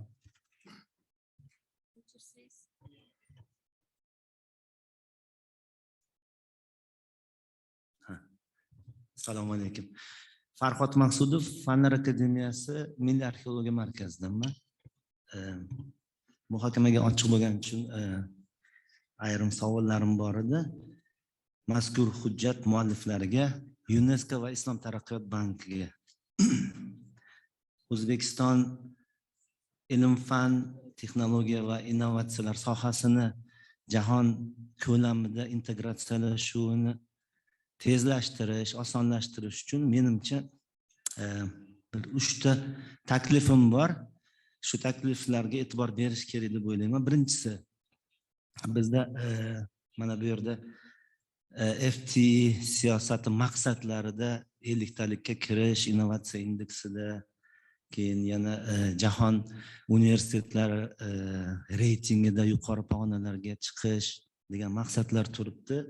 Jurnallarimiz, ilmiy jurnallarimiz sonini oshirish, xalqaro ko'lamda jahon standartiga ko'tarish degan masalalar. Shuning uchun birinchi o'rinda O'zbekistonda milliy umuman ilm-fan metrikasini masalasini bu yerga qo'yish kerak. Chunki hozir eng katta muammo, mana biz Fanlar akademiyasida ishlaymiz. Biz o'zimizni olimlarimizning, izlanuvchilarimizning ilmiy mahsulotini baholashda muammolarga duch kelyapmiz. Bu baholashda jahon standartida qanaqa bo'ladi, bizda qanaqa bo'ladi, qaysi jurnallardagi maqolalar yoki nashrlar qabul qilinishi kerak, qaysinisi qabul qilinmasligi kerak degan, prestij jurnallar degan masala yoki nufuzli degan jurnal masalalari. Bizda milliy sistema yo'q, milliy tizimimiz yo'q birinchi o'rinda. Ya'ni o'zimizni tizimimizda nima to'g'ri, nima noto'g'ri yoki nima qabul qilinadi, nima qabul qilinmaydi degan narsani bu hujjatga shu kelgusi 10 yil ichida rivojlantirib, joriy qilish kiritilishi kerak deb o'ylayman. Birinchisi. Ikkinchisi, jahondagi oliy ta'lim tizimida o'zini yaxshi tomondan ko'rsatgan akademik performans deydi, akademik jihatdan o'zini mahsuldorligini, baholanish osonligini, universitetda o'qiyotgan studentlarni boshqa universitetlarda vaqtinchalik staj olishini yoki universitet bitiruvchilarini integratsiyalashuvini har xil sohalarga, har xil davlatlarga. Boloniya sistemasi bor, Boloniya jarayoni. O'zbekiston oliy o'quv yurtlarini shu Boloniya sistemasiga tezroq kiritish masalasi balki ko'rilish kerakdir bu hujjatda, Boloniya prosesga. Uchinchisi, bizda oldin bir hukumat darajasidagi hujjatlar bilan ilmiy darajalar olishda jahon standartida ko'plab davlatlarda qabul qilingan bir pog'onali ilmiy darajaga o'tish tajribasi bo'lgan. Afsuski, u tajriba salbiy bo'lgan. Keyin yana qaytib 2 pog'onaliga qaytdik. Biroq jahon ko'lamida ilmiy darajalar olish tizimiga qarasak, baribir ilg'or davlatlar, yirik ilmiy markazlar, umuman rivojlanishda oldinga ketgan jamiyatlarda bir pog'onali sistema, bir pog'onali tizim, shu PhD tizimi. Bizda PhD dan keyingi ikkinchi ilmiy daraja aslida sobiq davrlardan qolib ketgan narsa. Hozir hali balki o'tish qiyindir, lekin kelgusi 10 yil ichida baribir shunga harakat qilinishi kerak deb o'ylayman. Bu uchala taklif O'zbekiston ilm-fan, innovatsiya va texnologiya sohasini jahon ko'lamida integratsiyalashuvini tezlashtiradi deb o'ylayman. Rahmat. Katta rahmat. To'ppa-to'g'ri aytdingiz.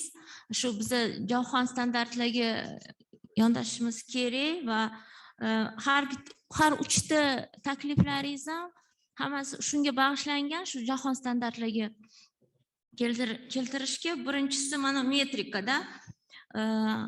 Albatta shu metrika to'g'risida mana vazirlikda ham biz olimlarimiz bilan uchrashuvlarda ko'p bu masala ko'tariladi. Конечно, внутренний, faqat milliy O'zbekistondagi metrikani ishlab chiqarishga hojati yo'q deb o'ylaymiz. Bu albatta jahon standartlariga keltirish kerak, lekin o'zimizni milliy xususiyatlarni ham inobatga olib. Mana Hirsch indeksni ham biz 4 yil oldin hech kim gapirilmagan narsa bo'lgan edi. Biz hozir uni e'tiborga olyapmiz.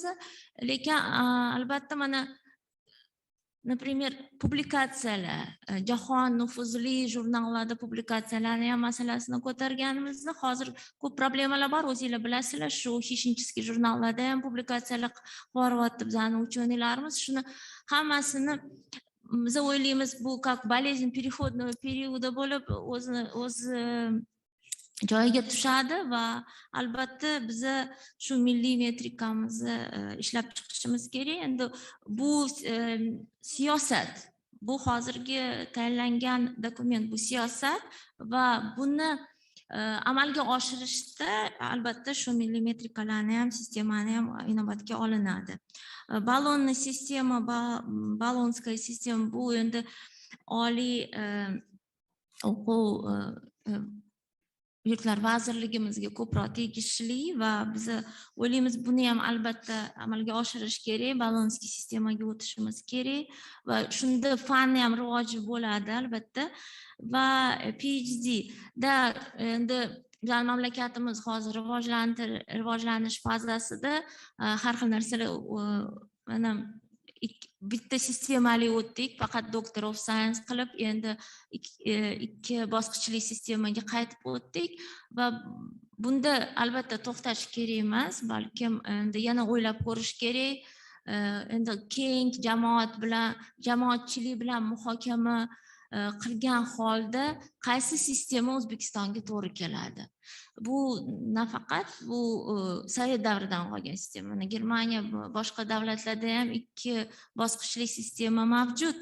Lekin buni albatta biz o'ylab qilishimiz kerak. Bizdagi olimlarimiz bilan nima deydi? Birgalikda bu sistemani o'ylab ko'rishimiz kerak. Rahmat katta. Rahmat Shahlovut Ko'rina, ruxsat bersangiz javob yana ham to'ldirib ketaman. Farhod aka, haqiqatdan ilm-fandagi eng dolzarb muammolarni ko'tardingiz. Albatta bu milliy siyosatda aytib o'tib ketilgan. Lekin siz yanada ham chuqurroq qarashga targ'ib qilyapsiz. Men bitta jihatiga alohida urg'u berib o'tib ketmoqchiman. Mana ilm-metriyaga alohida e'tibor talab qilyapsiz. Haqiqatdan bugungi kunda bunga O'zbekiston olimlarida talab juda ham katta. Bu bo'yicha qisqacha axborot beraman. Innovatsion rivojlanish vazirligi tomonidan nima ishlar amalga oshirilmoqda bugungi kunda? Mana men vazirlik huzuridagi ilmiy-texnik axborot markazi direktori vazifasida yil boshida Ibrohim Yulchievga taklif kiritgandekki, bizani markazimizda bitta bo'linma tashkil qilsak degan fikr bildirgandik. Ilm-metriya sektori tashkil qilindi. Vazirimiz ruxsat berdilar va bugungi kunda ushbu sektor o'z faoliyatini boshladi va dastlabki qadamlarini mana biz Rossiya Federatsiyasidan mutaxassislarni jalb qilishni boshladik. Birinchi mutaxassis jalb qilindi. Bu Ural Federal Universitetining ilm-metriya bo'limi boshlig'i Mark Anatolovich Akoyev bizga yordam berishga qo'l urdilar va birgalikda Ural Federal Universiteti bilan hamkorlik aloqalarini rivojlantiryapmiz. Qisqacha aytib o'tib ketadigan bo'lsak, mazkur universitet Rossiyani top 3lik universitetidan o'rin olgan, ya'ni nashrlar bo'yicha Web of Science, Scopus va boshqa jurnallardan. Keyingi qadamlarimiz yana ham bo'lsa o'sha boshqa xorijiy mamlakatlarda mutaxassislarni jalb qilishga harakat qilmoqdamiz va faoliyatimizni yanada ham takomillashtirish uchun xorijiy mutaxassislarni ilm-metriya faoliyatiga keng jalb qilish uchun bugungi kunda Jahon banki ham o'z hissasini qo'shmoqda. Mana loyihalar berildi. Mazkur yo'nalishga mutaxassislarni jalb qilishda ko'maklashishga o'z fikrlarini, takliflarini berishdi Jahon bank vakillariga. O'ylaymizki, keyingi bosqichlarimizni mana milliy siyosatni amalga oshirishda UNESCO vakillari ham ushbu nimani tashabbuskor yo'nalishlarni qo'llab-quvvatlashadi. Aleksandr Makrigagis bu bo'yicha o'z fikrlari ham bor. Hozir bilmadim, e'lon qilmasa ham kerak, yana ham pishib olaylik. Ilmiy jamoamizga albatta buni yetkazamiz. Kattakon rahmat.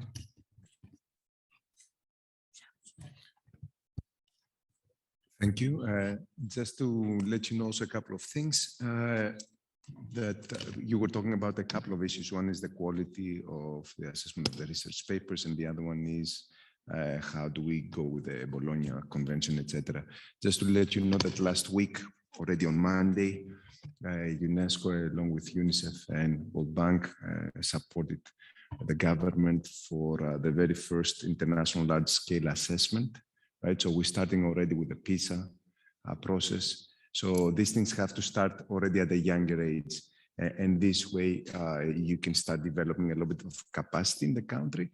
But UNESCO also works with the Ministry of Higher Education for the Tokyo Convention, which is again about recognition of diplomas for the region, which practically gives you exactly what you were asking, you know, the quality of the studies and how do you assure this quality. So we're not talking about Bologna, but we're talking about the Tokyo, right, Convention.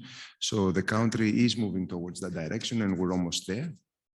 And then just to, also for the metrics part, we had the training, as we said, in March with the UNESCO Institute of Statistics, the ministry and also the Committee on Statistics. And we discussed there that you have to look at two types of indicators, right? One is the indicators that help you do your benchmarking and also help you compare yourselves with the others. But afterwards, you have to have a set of indicators also that will help you, that it will be more customized and for reflecting more the reality here. So when you want to start looking, for example, on indicators that will help you assess the quality of the research articles that you are producing, you have to think both types of indicators, right? Some of them that will be more easy to use and will reflect more the reality on the ground, but also we have to think about the established indicators that will give you that ranking and will make you understand how do you fare globally. That's all. That's what I want to add. Thank you. Thank you very much, Mr. Alexandros, for your answers. Hurmatli yig'ilish ishtirokchilari, marhamat, agar savollar bo'lsa yoki fikrlar.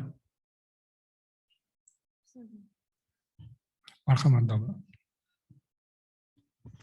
Assalomu alaykum, hurmatli xonimlar va janoblar. Demak, mana shu O'zbekiston Respublikasining 2022-2030 yillarga mo'ljallangan ilm-fan, texnologiyalar, innovatsiyalar sohasidagi milliy siyosati bir mukammal qilib ishlangan, lekin bir kommentariyalar, takliflar bo'ladi hujjat bo'yicha. Mana hujjat asosan 4 ta bo'limdan iborat bo'lyapti. Birinchi bo'limda xalqaro va mintaqaviy holat, ikkinchi bo'limda mamlakatdagi holat, uchinchi bo'limda O'zbekiston Respublikasini fan texnologiyalar, innovatsiyalar siyosati bo'yicha umuman hozirgi belgilangan vazifalar belgilab olingan, tamoyillar, ustuvor vazifalar. 4-chi bo'limida siyosatni umuman amalga oshirish, uni monitoring qilish, baholash va qayta ko'rib chiqish bo'limi. Lekin umuman mana shu 3 ta bo'limda hamma holatlar yaxshi bayon qilinganda, lekin 4-chi bo'limda faqat bir abzasdan iborat mana shu siyosatni O'zbekiston Respublikasi Innovatsion rivojlanish vazirligi tomonidan amalga oshiriladi deb qo'yilgandi, lekin aniq bir konkretni mexanizmlar yoritilmagan. Qanaqa yo'l bilan, qanaqa mexanizmlar orqali ushbu siyosat kelajakda mana shu 10 yil davomida amalga oshirilish bo'yicha bir aniq bir chora-tadbirlar ko'rsatilmagan. Rahmat kattakon. O'zingiz tanishtirib olasizmi? Mahmudov Ilhomjon Irinazarovich, O'zbekiston Respublikasi Huquq xo'jaligi vazirligidan. Rahmat, Ilhomjon aka. Demak, darhaqiqat bir abzatsda yozib o'tib ketilgan deb aytamiz. Bu yerda biz asosan mas'ul organni belgilaganmiz. Lekin sizni fikrlaringiz, ya'ni ham kengaytirish bo'yicha albatta inobatga olamiz. Yana maslahatlashib ko'ramizda UNESCO vakillari bilan rozi bo'lishsa o'zgartirish kiritamiz. Rahmat. Marhamat, kimda yana? Alexandros. No, I would like to invite our expert, Sirin, to also respond to you related to the M&E part and evaluation. Can we get Ms. Sirin Eltsi back on Yes, yes, hello. Okay, for the implementation, this section doesn't provide the details. It is the Ministry of Innovative Development who will prepare an implementation plan for the actions defined in the policy. So the next step should be the preparation of an implementation plan, because there is also an STI strategist, and the ministry is coordinating both high-level documents. That's why we didn't include more details. It is the ministry that will prepare an implementation plan with timelines, responsible parties, and the outputs for each action together with the other stakeholders of the national innovation system. As a policy document, such details are not incorporated in sections like this. And as I mentioned, it's up to the ministry to come up with a detailed implementation plan after this launch event, after the adoption of the policy document by the government. Thank you. Thank you, Sirin. So just to recapitulate, a policy document does not get into this detail, right? A policy document expresses the need that it's identified that such an endeavor will require an M&E plan. What exactly, how and when and by whom will be afterwards developed within the implementation plan for the policy. So I hope that this is clear. Thank you very much. Marhamat, yana savollar bo'lsa. Marhamat, o'z tanishtirsangiz. Assalomu alaykum. Men Olimov Husniddin Qosimovich, Fanlar Akademiyasi Fizika Texnika instituti direktori. Assalomu alaykum, hurmatli anjuman mehmonlari, hurmatli oliy o'quv yurtlari rektorlari va vakillari, hurmatli Fanlar Akademiyasi institutlari direktorlari hamda vakillari, hurmatli Innovatsion rivojlanish vazirligini vakillari. Men bitta narsani aytmoqchimanki, bugun O'zbekistonda tarixiy kun bo'ldi. Nimaga tarixiy kun bo'ldi? Mana eslasanglar, 2016-yildan buyon mana prezidentimiz gapirganlar, hamma islohotlarning oliy maqsadi bu oddiy insonlarni, mamlakatdagi oddiy insonlarni turmushini yaxshilash, ularni daromadini oshirish hamda kambag'allik darajasini qisqartirish. O'sha yillardan buyon prezidentimiz aytib kelganlar, bu maqsadga erishish uchun avvalambor yangi ish o'rinlarini yaratish kerak. Lekin yangi ish o'rinlarini yaratish uchun albatta mamlakatda ilm-fan hamda innovatsiyani rivojlantirish kerak va shu asosida yuqori texnologiyalar hamda axborot texnologiyalarga asoslangan yangi ish o'rinlarini yaratish kerak. Bu maqsadga erishish uchun albatta mana mamlakatimizda ilm-fan hamda innovatsiya faoliyatiga oid 75 tadan ortiq me'yoriy huquqiy hujjatlar ishlab chiqildi. Bulardan eng asosiysi mana ilm-fan hamda ilmiy faoliyat to'g'risidagi qonun, innovatsion faoliyat to'g'risidagi qonun hamda O'zbekistonda ilm-fanni 2030-yilgacha rivojlantirish konsepsiyasi. Mana shu qonunlar va me'yoriy hujjatlarga asoslangan mana ilk bor mamlakatimizda O'zbekistonda ilm-fan, texnologiyalar va innovatsiyalarni rivojlantirishni 2030-yilgacha milliy siyosati ishlab chiqildi. Albatta bu juda og'ir mehnat. Mana oxirgi 2 yil ichida mana O'zbekiston Innovatsion rivojlanish vazirligi, O'zbekiston Fanlar akademiyasi hamda ilmiy tadqiqot muassasalar, oliy o'quv yurtlari hamda boshqa ilmiy tashkilotlar vakillari o'z takliflarini berishgan, barcha takliflar inobatga olingan. Undan tashqari mana xalqaro tashkilotlar, UNESCO, Birlashgan Millatlar Tashkiloti, Osiyo taraqqiyot banki ekspertlari ham juda katta mehnat qilishdi. Mana shu O'zbekistonda ilm-fan, texnologiyalar hamda innovatsiya milliy siyosatini ishlab chiqish bo'yicha. Shuning uchun men barcha ishtirok etgan mutaxassislarga va vazirlik vakillariga, oliy o'quv yurti vakillariga, ilmiy tadqiqot muassasalari vakillariga men minnatdorchilikni bildiraman. Chunki mana shu siyosat, mana milliy siyosat bizlarga yo'riqnoma vazifasini bajaradi. Chunki barcha mana ilm-fan sohasidagi barcha qonun va me'yoriy hujjatlar bilan bu milliy siyosat hamohang. Ikkinchi tomondan mana shunaqa hujjat kerak edi. Endi bu hujjat, bu milliy siyosat bizlar mana Fanlar akademiyasi, ilmiy tadqiqot muassasalari, oliy o'quv yurtlariga katta mas'uliyat belgilaydi. Hamda mana shu milliy siyosatda belgilangan vazifalarni amalga oshirish uchun albatta bizlar hammamiz bir yoqqadan bosh chiqarib mehnat qilishimiz talab etiladi.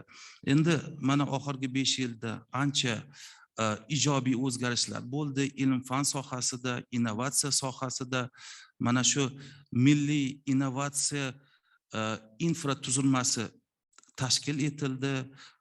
O'zbekistonda mana shu innovatsiyalarga asoslangan iqtisodiyotni tashkil etish uchun, mana shu tuzilmani tuzish uchun birinchi qadamlar qilindi, ko'plab ishlar qilindi, lekin hali ham biza mana 2030-yilgacha, undan keyin ham juda ko'p mehnat qilishimiz talab etiladi.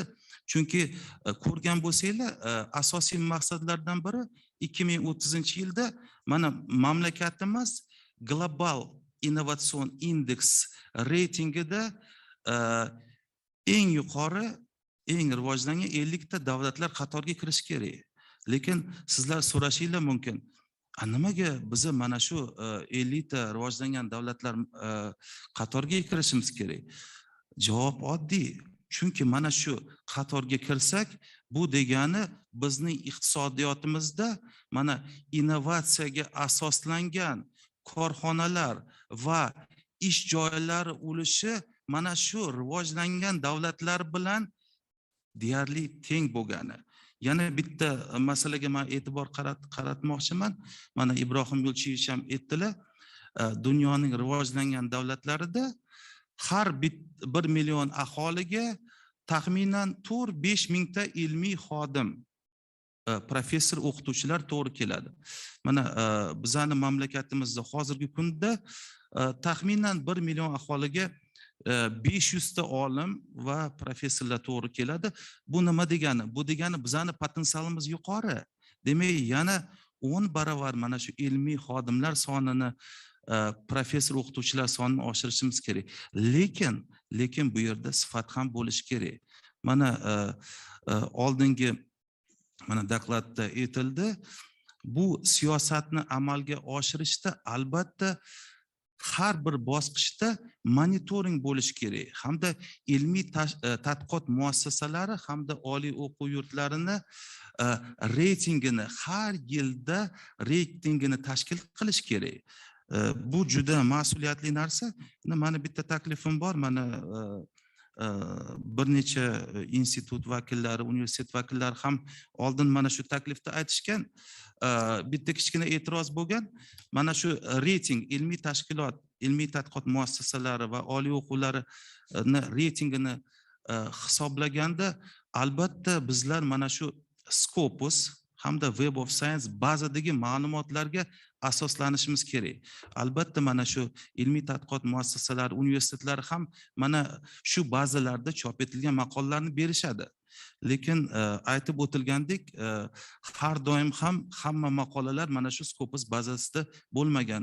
Balkim ilmiy tadqiqot muassasalari, oliy o'quv yurtlari, masalan o'sha mutaxassislari adashishi ham mumkin.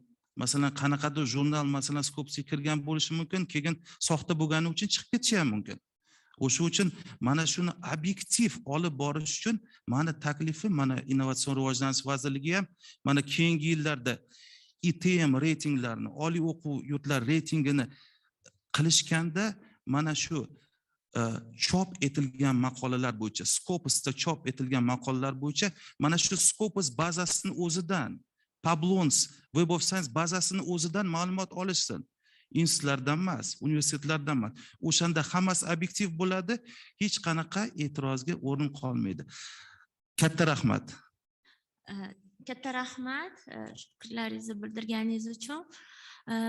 Men o'ylayman, mana Fanlar akademiyasi institutlar hamma sizga o'xshab fikrlab, shu ish o'rinlarini ko'paytirib, ilmiy xodimlarni sonini ko'paytirsa, mana hozir yaqinda prezidentimiz aytgandek, har bitta loyihaga 4 ta studentlarni jalb qilish, biz bilamiz, hammanglar shunda ishtirok etdinglar, studentlarni jalb qilasizlar ham va yana undan ham ko'proq jalb qilib, shu studentlardan katta qilib shu ilmiy tadqiqotchilar o'sib chiqadi va albatta ilmiy xodimlarning soni shunda ko'payadi. Va aytgan taklifingiz bo'yicha biz hozirgi kunda institutlarni o'zidan olamiz, lekin endi mana balkim so'zlar aytadilar, bular reytingni, biz reyting ko'p parametrlardan iborat va endi eng asosiy, конечно, uchun asosiy parametr bu publikatsiyalar bo'ladi. Endi shuni nima desangiz? Izohini berib o'tib ketaman. Shahlo Ko'rona rahmat. Demak, Husniddin Qosimovich, albatta bildirgan mustaqil fikrlaringizga kattakon rahmat. Shu jumladan taklifingiz uchun ham rahmat deymiz. Haqiqatdan bugungi kunda ilmiy jamoamizda eng bir dolzarb muammolardan biri, men qo'rqmayman buni aytishga, muammo xorijiy jurnallarda olimlarimizni nashrlarni ko'paytirishdan tashqari aytamizki, yirtqich jurnallarda nashrlarning sonini kamaytirish, to'g'rimi? Ikkita yo'nalishdagi bizning ishimiz bizani poylab turibdi, katta ishimiz. To'g'ri aytib o'tdingiz, biz oliy ta'lim yoki ilmiy tadqiqot muassasalaridan reytinglarni inobatga olishda ulardan ma'lumot olishimiz kerak emas. Haqiqatdan Scopus bazasidan yoki Web of Science o'zini bazasidan olishimiz kerak. Bunga biz qo'l urishni boshladik. Mana men yuqorida aytib o'tdim, ilm-metriya sektorimiz tomonidan bu ishni boshlashdi. O'sha xorijiy mutaxassislarimizdan biz iltimos qildikki, oxirgi yillarda xolisona o'rganib berish, xolisona bir tadqiq qilib berishki, ular bugungi kunda tadqiqotlarni amalga oshirishyapti. Ya'ni bazani to'liq ko'targan holda har bir yo'nalish bo'yicha qaysi yo'nalishlarimiz ustuvor, qaysi yo'nalishlarimiz lider yoki qaysi birlari orqada qolayotganligi bo'yicha, aynan nashrlar bo'yicha aytmoqchiman, ma'lumotlarni albatta bizga taqdim qilishadi. Mana vazirligimizga ham taqdim qilishadi. Xabaringlar bor, endi bugungi kunda olimlarimizga hukumatimiz tomonidan, shaxsan prezidentimiz tomonidan juda ham katta e'tibor berilmoqda. Sir emaski, mana qo'llab-quvvatlash, hattoki moddiy rag'batlantirish bo'yicha bugungi kunda faol hamma OTMlarimiz, ITMlarimiz tomonidan qo'llanilayotgan 10-30 qarorimiz qo'llanilyapti, to'g'rimi? Undan tashqari Vazirlar Mahkamasining 232-sonli qarori ham bor. Ya'ni Innovatsion rivojlanish vazirligi tomonidan yil davomida o'sha yuqori iqtibosli Q1, Q2 jurnallarda chop etilgan maqolalar uchun olimlarimizni rag'batlantirish tizimi ham yo'lga qo'yilgan. Mana bu bo'yicha ham ishlar amalga oshirilmoqda. Aynan mana shu yo'nalish bo'yicha biza o'sha xorijiy mutaxassislardan iltimos qilganmizki, Scopus Web of Science bazalarini ko'tarishga. Endi bitta yana bir katta vazifamiz turibdi. Albatta vazirligimizni qo'llab-quvvatlagan holda mazkur Scopus Web of Science vakillarini ham O'zbekistonga taklif qilgan holda ular bilan ham ish boshlasak, menimcha bu yo'nalishdagi savollarimiz ko'p yechiladi degan umiddamiz. Bu bo'yicha fikr xuddi shunday. Endi Husnul aka yana bitta narsaga alohida e'tibor berdingiz. Haqiqatdan ham hamma faoliyatimizni bugungi kunda eng dolzarb muammoga, ya'ni prezidentimiz tomonidan ko'tarilgan muammo bu ishsizlikni bartaraf qilish, yoshlarni faol ish bilan ta'minlashga qaratilgan. Bu bo'yicha albatta sir emas, mana O'zbekiston Innovatsion rivojlanish vazirligi tomonidan ham faol ishlar amalga oshirilmoqda. Birgina bitta jihatini alohida aytib o'tib ketmoqchiman. Innovatsion rivojlanish vazirligini mana o'zinglar ham bilasizlar, hududiy boshqarmalari tashkil etilgan o'tgan yildan boshlab. Ya'ni O'zbekistonning hamma hududlarida hududiy boshqarmalarimiz tashkil etilgan. Bir yildirki, mana ular faoliyatini shunchalik rivojlantiryaptiki, unda asosiy ularga berilgan vazifa innovatsion faoliyatga ko'proq yoshlarni jalb qilish. Aynan hududlardagi yoshlarni jalb qilish. Innovatsion fikrlaydigan yoshlarni o'z atrofiga jamlash. Shu bilan bir qatorda ikkinchi yo'nalishdagi katta vazifalariki, hududlarda innovatsion korxonalarni tashkil qilish. Imkon qadar va ushbu korxonalarda albattaki kim yoshlarni ishtirokini ta'minlashga qaratilgan. Mana hozir mana ko'rib o'tiribman, ikkita hududiy boshqarma boshliqlarimiz ham tashrif buyurishgan. Bu Farg'ona hududiy boshqarmalari, Andijon hududiy boshqarmasi. Abdurashid aka, rahmat tashrif buyurganligi uchun. Qolganlar men o'ylaymanki Zoomda ishtirok etishyapti.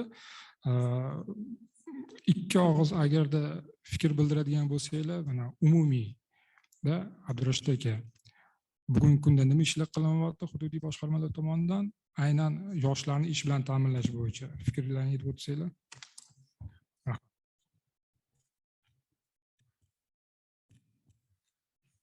Assalomu alaykum, hurmatli anjuman qatnashchilari. Juda ham o'rinli gaplar aytib o'tdi Abdulaziz aka. Innovatsion rivojlanish vazirligi mana shu o'zini hududiy boshqarmalari bugungi kunda bevosita inson kapitalini rivojlantirish nuqtai nazaridan aytadigan bo'lsak, mana shu hududlarda ilm-fan innovatsiyalarni rivojlantirishda eng avvalo yoshlarning ishtirokini oshirish. Shu bilan birga mana bugungi kunda hududiy boshqarmalarimizda bevosita doktorantlarimizni, shu ilmiy faoliyat bilan shug'ullanadigan doktorantlarimizni bevosita shu innovatsiya bilan shug'ullanishiga sharoit yaratib berilyapti. Shu bilan birga ularni mana shu ilmiy loyihalarni bajarishda, ilm-fan bilan shug'ullanish jarayonida yoshlarni jalb qilgan holatda innovatsiyani startap loyihalar orqali, ularning g'oyalarini startap loyihalar orqali rivojlantirish masalalarini eng asosiy vazifa qilib qo'ygan. Shu bilan birga oliy ta'lim muassasalari va hududdagi ilmiy tadqiqot muassasalarini aynan mana shu hududdagi mavjud muammolarni ilmiy yechimiga qaratilgan faoliyatni olib borishda bevosita o'zini faoliyatini olib boryapti boshqarmalar. O'ylaymizki, mana shu ilm-fan texnologiyalarni innovatsiyalar sohasidagi milliy siyosati belgilab berilishi, mana shunday konsepsiyalarni vazifalarni qo'yib belgilab berilishi, o'ylaymizki, hududlardagi ilmiy va innovatsion mavjud bo'lgan muammolarni ilmiy yechimiga qaratilgan muammolarni hal qilishiga asosiy bir zamin bo'ladi. Rahmat. Rahmat Abdurashid. Endi reglament bo'yicha bizani bugungi tadbirimiz yakuniga yetdi. Yana qanaqadir fikr mulohazalar bo'lsa, men o'ylayman hozir bizda obed tashkil etilgan, tushlik. Shunga hammani taklif etamiz. Shu tushlik paytida qolgan takliflarni ham eshitishga biz tayyormiz va mayli, hamma ishtirokchilarga bugun ishtirok etganligi hamma mehmonlarimizga katta rahmat, minnatdorchilik bildiramiz va biz o'ylaymiz, bizani ilmiy jamoamiz shu milliy siyosatni o'zini ishida, kelgusida foydalanib shu keyingi 30-yilgacha qo'yilgan planlarni hammasini amalga oshiramiz birgalikda. Rahmat katta. Rahmat, marhamat.